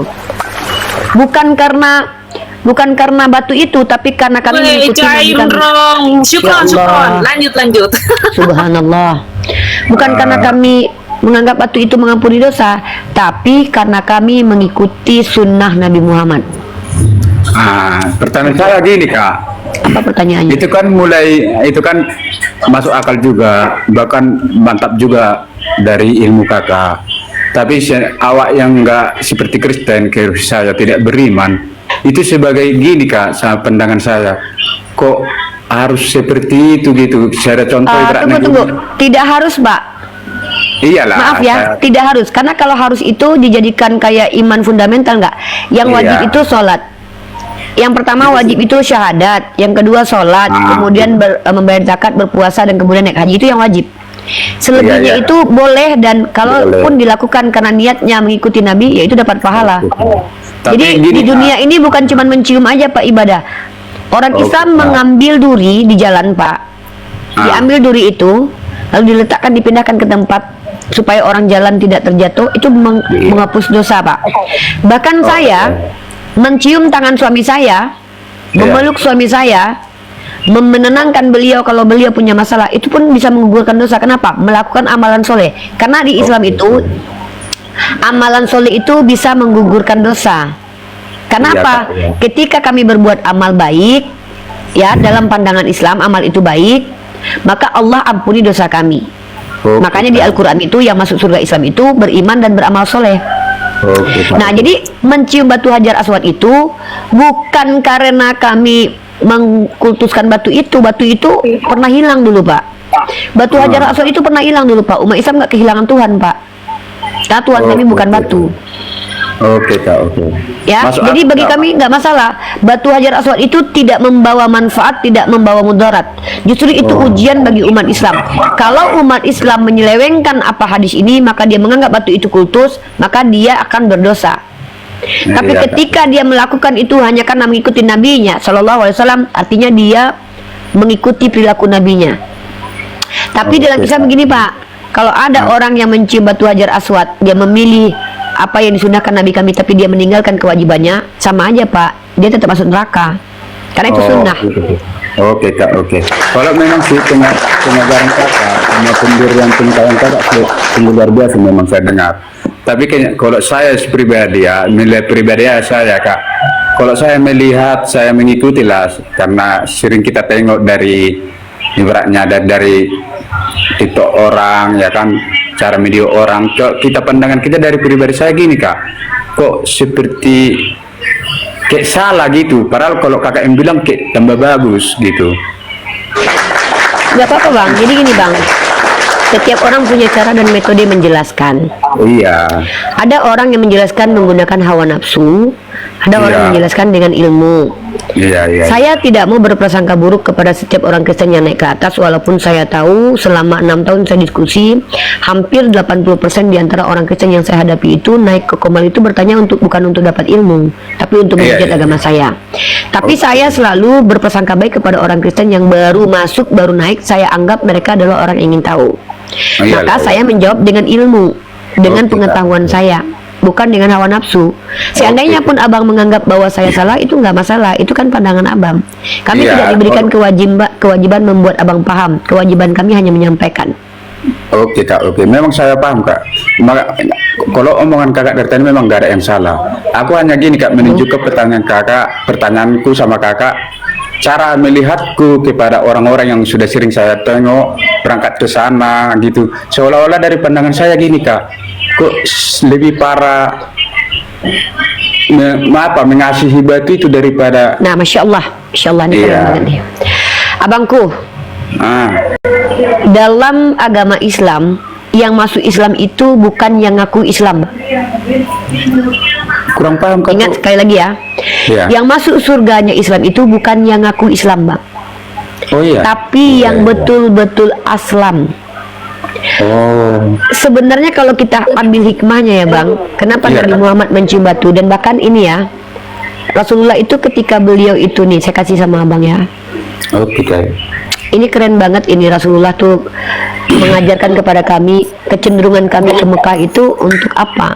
Untuk menjalankan ibadah haji atau untuk terlihat berhaji. Karena banyak orang-orang yang pergi ke Mekah itu mereka cium, mereka justru meminta kepada batu itu. Bukan kita tidak bisa, ini motivasi orang ada di dalam benaknya. Dia meminta ke batu itu, padahal batu itu kaki ibunya lebih mulia daripada batu itu. Itulah.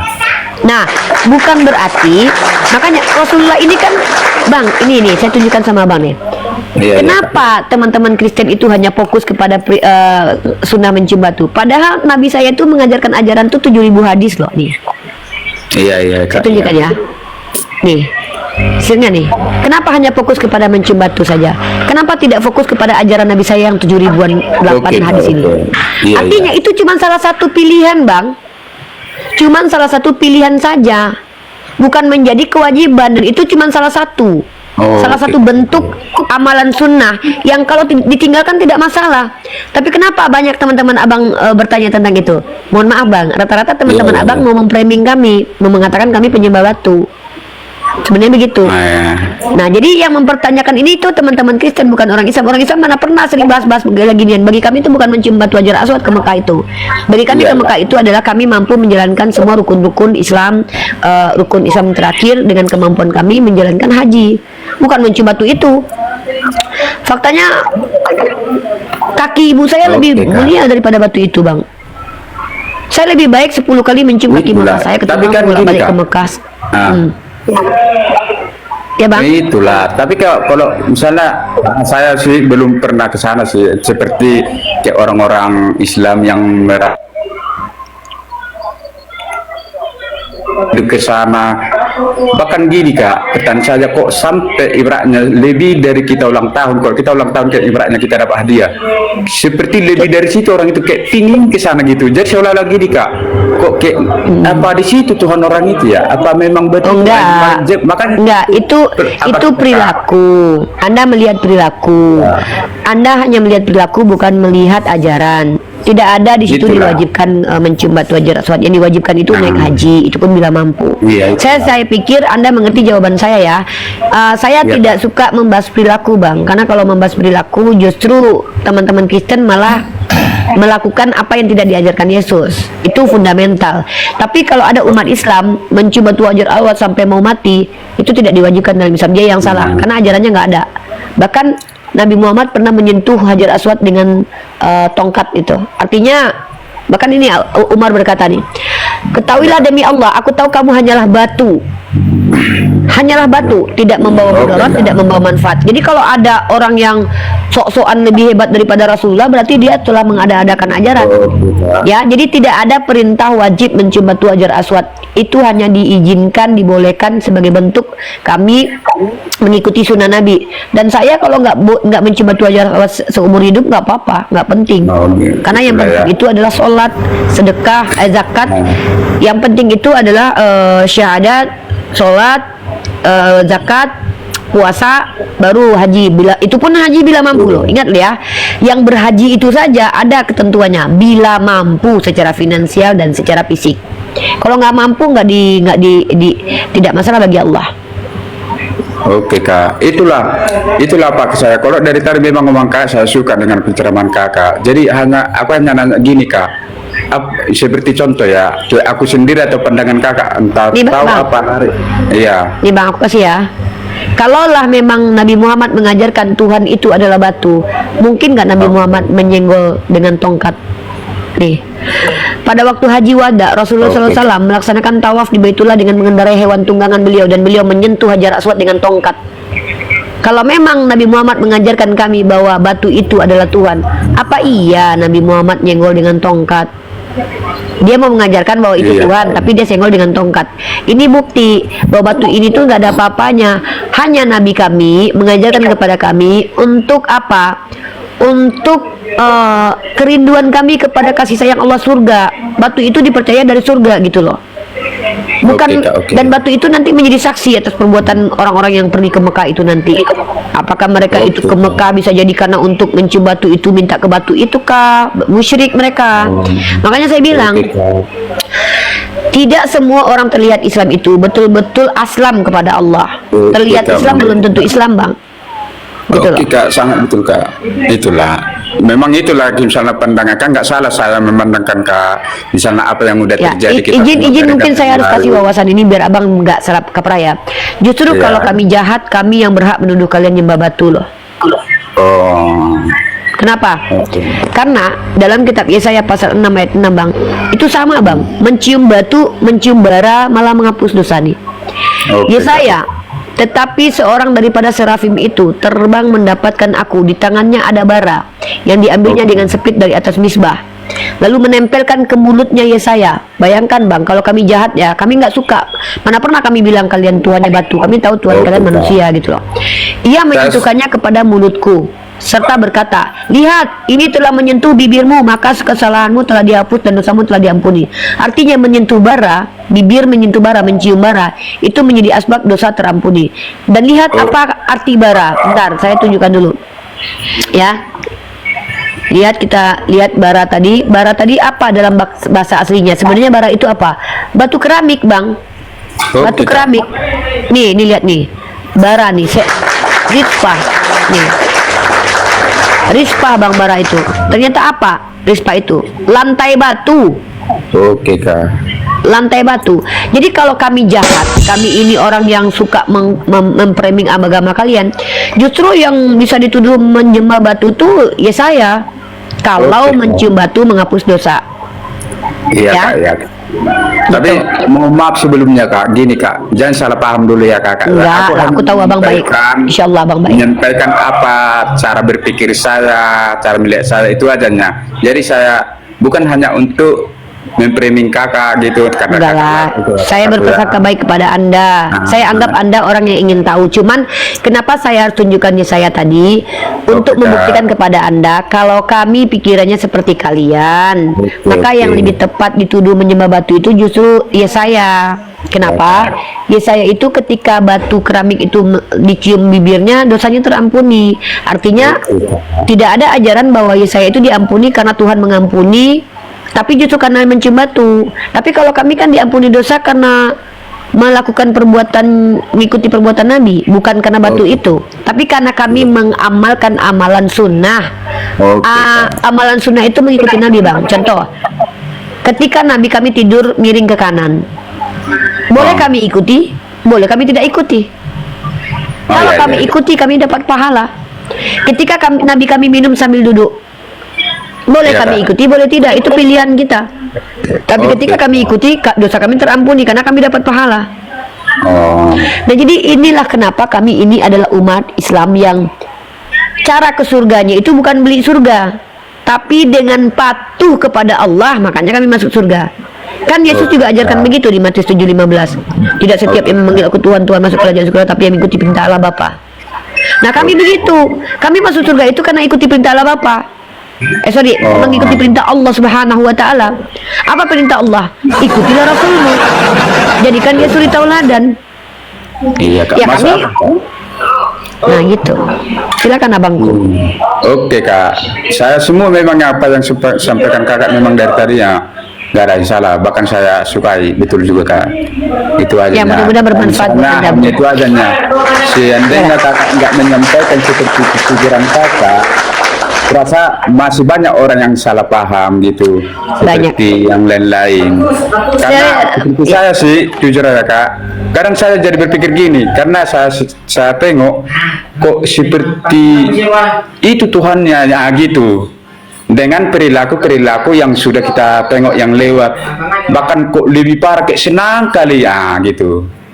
Sebenarnya kalau Anda lihat para alim ulama kami dan Rasul saya, kesenangan mereka itu bukan, kamu tahu nggak, nabiku itu rumahnya di daerah situ, Mekah dan Madinah, tahu kan? Iya, dia tahu kak. Dia berhaji hanya sekali loh. Oke kak.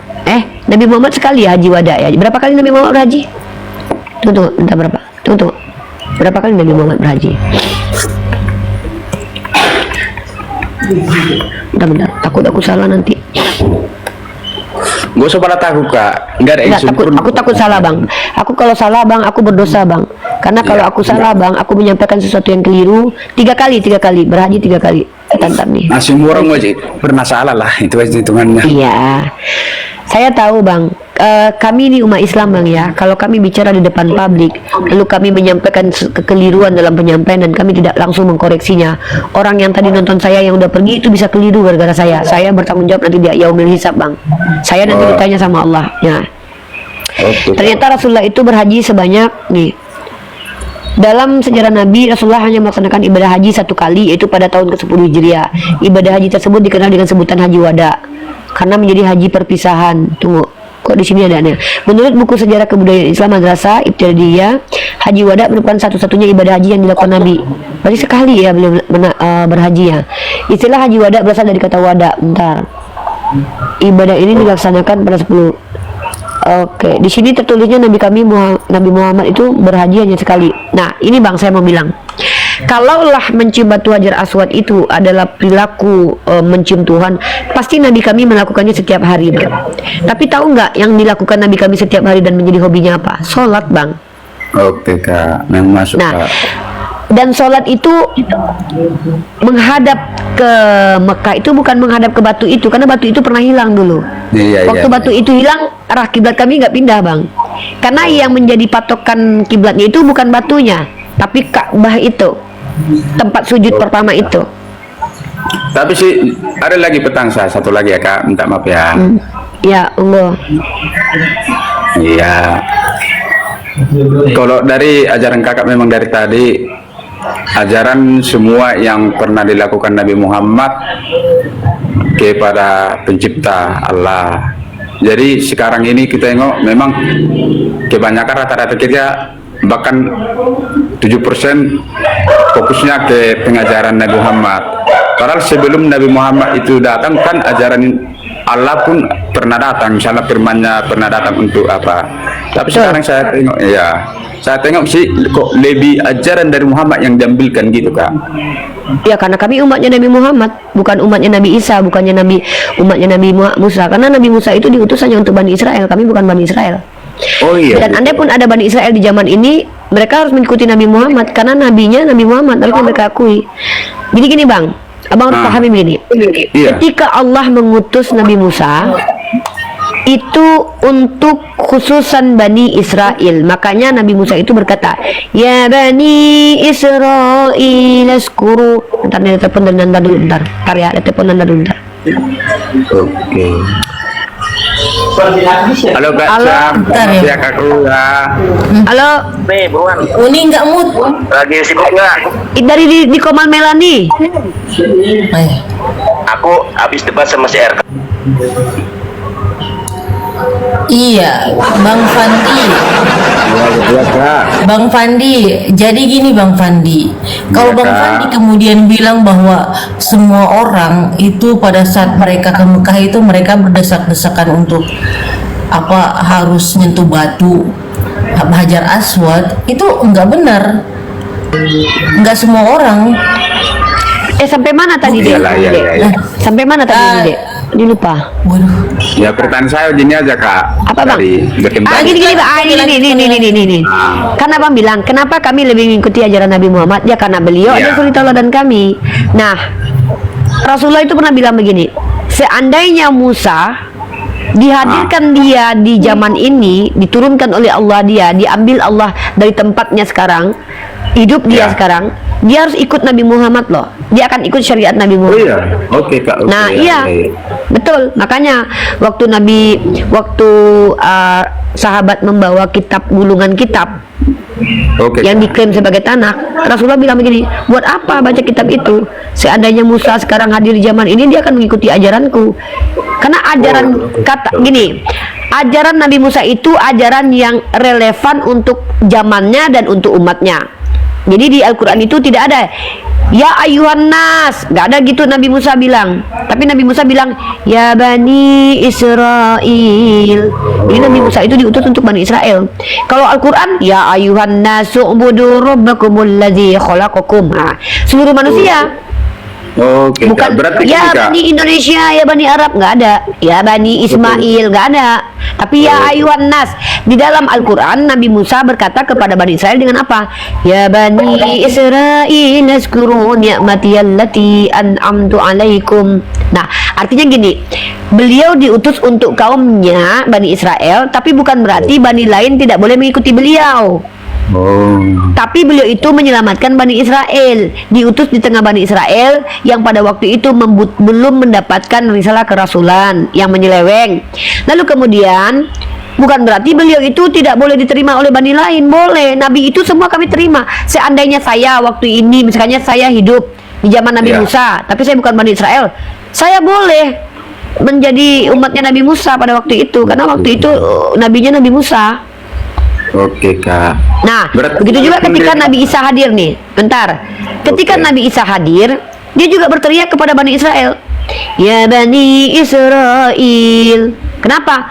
Karena dia diutus untuk mengembalikan Bani Israel ke jalan yang benar.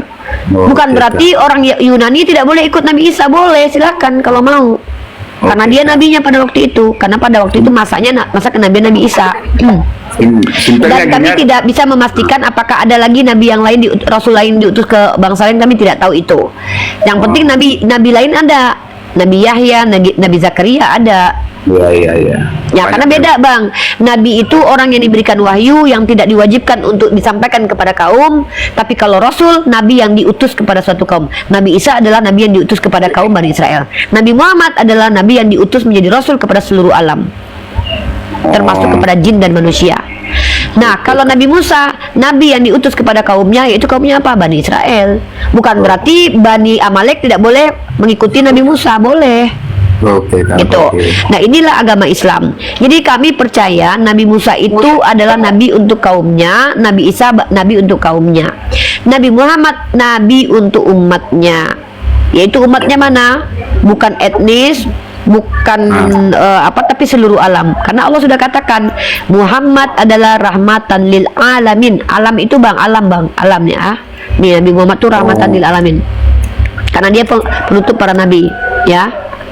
Oke, Kak. Nih, saya kasih dalilnya nih. Nih, jadi Nabi Muhammad itu diutus untuk seluruh alam. Ya. Jadi seluruh alam itu artinya tidak terbatas etnis, tidak terbatas gender, tidak terbatas dimensi pun tidak terbatas, karena beliau pun diutus untuk jin. Oke. Gitu ya. Nih, dalam Al-Quran saya bacakan dalilnya. Bismillahirrahmanirrahim. Wa ma arsalnaka illa rahmatan lil alamin. Ya, wa ma arsalnaka, dan tidaklah kami mengutusmu illa kecuali rahmatan lil alamin, menjadi rahmat bagi sekalian alam. Jadi Nabi Isa nanti turun kedua kali, atau Nabi Yesus nanti turun kedua kali kalau dia adalah Nabi Isa dalam perspektif Islam, maka nanti dia sholat sebagaimana Nabi Muhammad sholat. Dia ikut syariat Nabi Muhammad. Dia tidak membawa syariat baru. Dia hanya menjalankan tugas terakhirnya yang diberikan oleh Allah, yang dikabarkan oleh Nabi kami kepada kami. Seperti itu, bro. Silakan. Oke, Kak. Ya, tapi sih kalau saya rimangi sih, Kak, ya. Tapi minta maaf duluan karena betapa dahsyatnya Nabi Muhammad, dekatnya sama Allah. Bahkan jemaatnya lebih memikirkan apa yang Nabi Muhammad ajarkan gitu ya, Kak, ya. Memang karena memang dia yang harus kami ikuti, Bang. Iya, bahkan itulah maksudnya. Kok apa enggak ada ya misalnya seperti ajaran-ajaran Allah lain, Allah ajarannya yang kita ikuti di lain dari ajaran Muhammad. Bisa Kakak paham ya, Kak? Enggak, Bang. Justru itu namanya mengingkari. Itu namanya mengkhianati. Contoh Kristen, percaya katanya nih, Bang, ya. Kristen itu artinya pengikut Yesus, betul nggak? Iya. Nah, kalian kenapa dikatakan berdosa besar?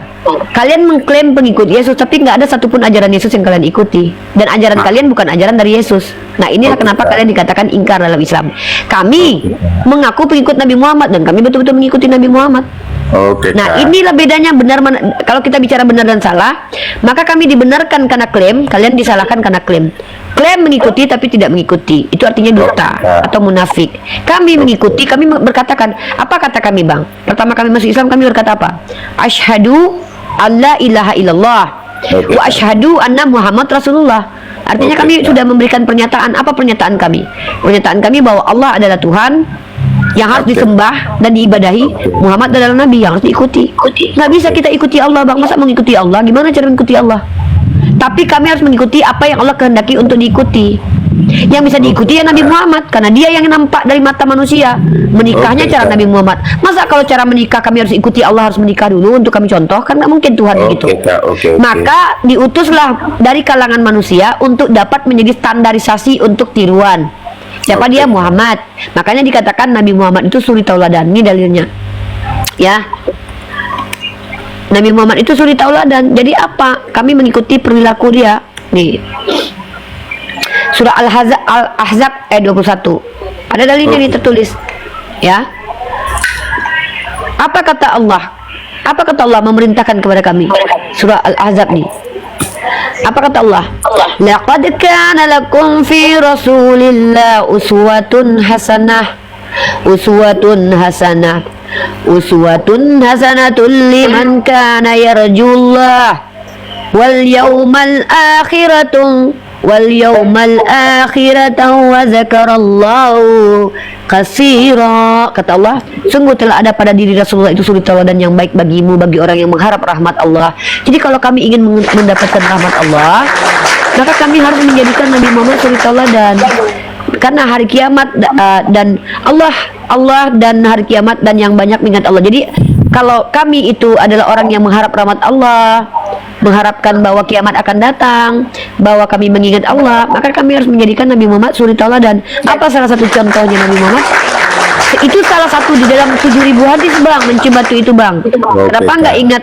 Kenapa tidak membahas Nabi Muhammad memperlakukan istri-istrinya seperti apa, Nabi Muhammad memperlakukan putrinya seperti apa, Nabi Muhammad memperlakukan tetangganya seperti apa? Kenapa bukan itu yang kalian tanyakan? Kami mencontoh itu. Nabi Muhammad contoh, kata Nabi Muhammad, mukmin yang baik adalah mukmin yang tetangganya selamat dari kejahatan lisan dan perkataannya. Oke Kak. Gitu. Bang, saya punya waktu 5 menit lagi bang ya. Saya pindah gereja soalnya bang. Ini gereja atap bocor. Saya mau pindah ke gereja tanpa keramik. Oke Kak. Tapi itulah Kak. Makasih banyak untuk kasih banyak ilmu. Jadwal padat soalnya bang. Saya bang jadi budak gembalin jadwal padat. Tadi aja saya ini dijadwal sama saudari saya ini Melani jam 7 waktu Ternate, jam 5 waktu dia. Ternyata saya ketiduran. Nah, terus saya harus memenuhi tanggung jawab saya di room saudari saya ini. Dan saya ternyata diundang di gereja lain, tempat Al Hidayah sama Yonatan Nandar. Nah, karena saya sudah memberikan di sini penginjilan gratis tanpa persepuluhan sudah sekitar 1 jam 31, saya kasih waktu 5 menit lagi buat abang bertanya. Setelah itu saya akan berpindah, bukan pindah keyakinan ya bang, lebih baik saya pindah alam daripada pindah keyakinan ya bang. Saya berpindah komal dulu. Janganlah Kak. Aduh. Di tempat Yonatan Nandar. Gitu. Ya, kalau memang sih jujur aja memang saya akui sih pengajaran dari Muhammad sangat luar biasa. Tapi yang karena saya berada di posisi Kristen, saya juga dapat seperti itu juga Kak. Karena gini, pengajaran di kami Kristen saya menyampaikan, pengajaran Allah pencipta langit itu semua kami dengar sebelum Yesus datang. Abang mau dengar doang tapi nggak dilakukan. Ya, itu penilaian. Lah, bukan abang sih, kawan-kawan abang Kristen lain. Soalnya gini bang, saya pernah tes gini. Bang Pandi, abang pengikut Yesus? Abang jawab lah, iya kata. Kan gitu kan? Oke Kak. Apakah abang mengikuti semua ajaran Yesus? Coba abang jawab dulu. Kalau saya sih Kak, walaupun saya bilang ada sebagian lagi saya ikuti, tapi saya selalu belajar Kak. Karena itu ajarannya. Gini bang, kalau kita ini tidak mau dikatakan orang munafik, maka marilah kita jalankan apa yang kita ucapkan. Kalau saya bilang saya pengikut Muhammad Ibnu Abdullah, saya ikut kewajiban yang beliau perintahkan kok. Yang sunnah itu kata Nabi saya silahkan mau diikuti, boleh nggak boleh. Jadi sunnah itu pilihan. Tapi abang, Yesus memerintahkan apa, abang ngelakuin apa, ini namanya jahat.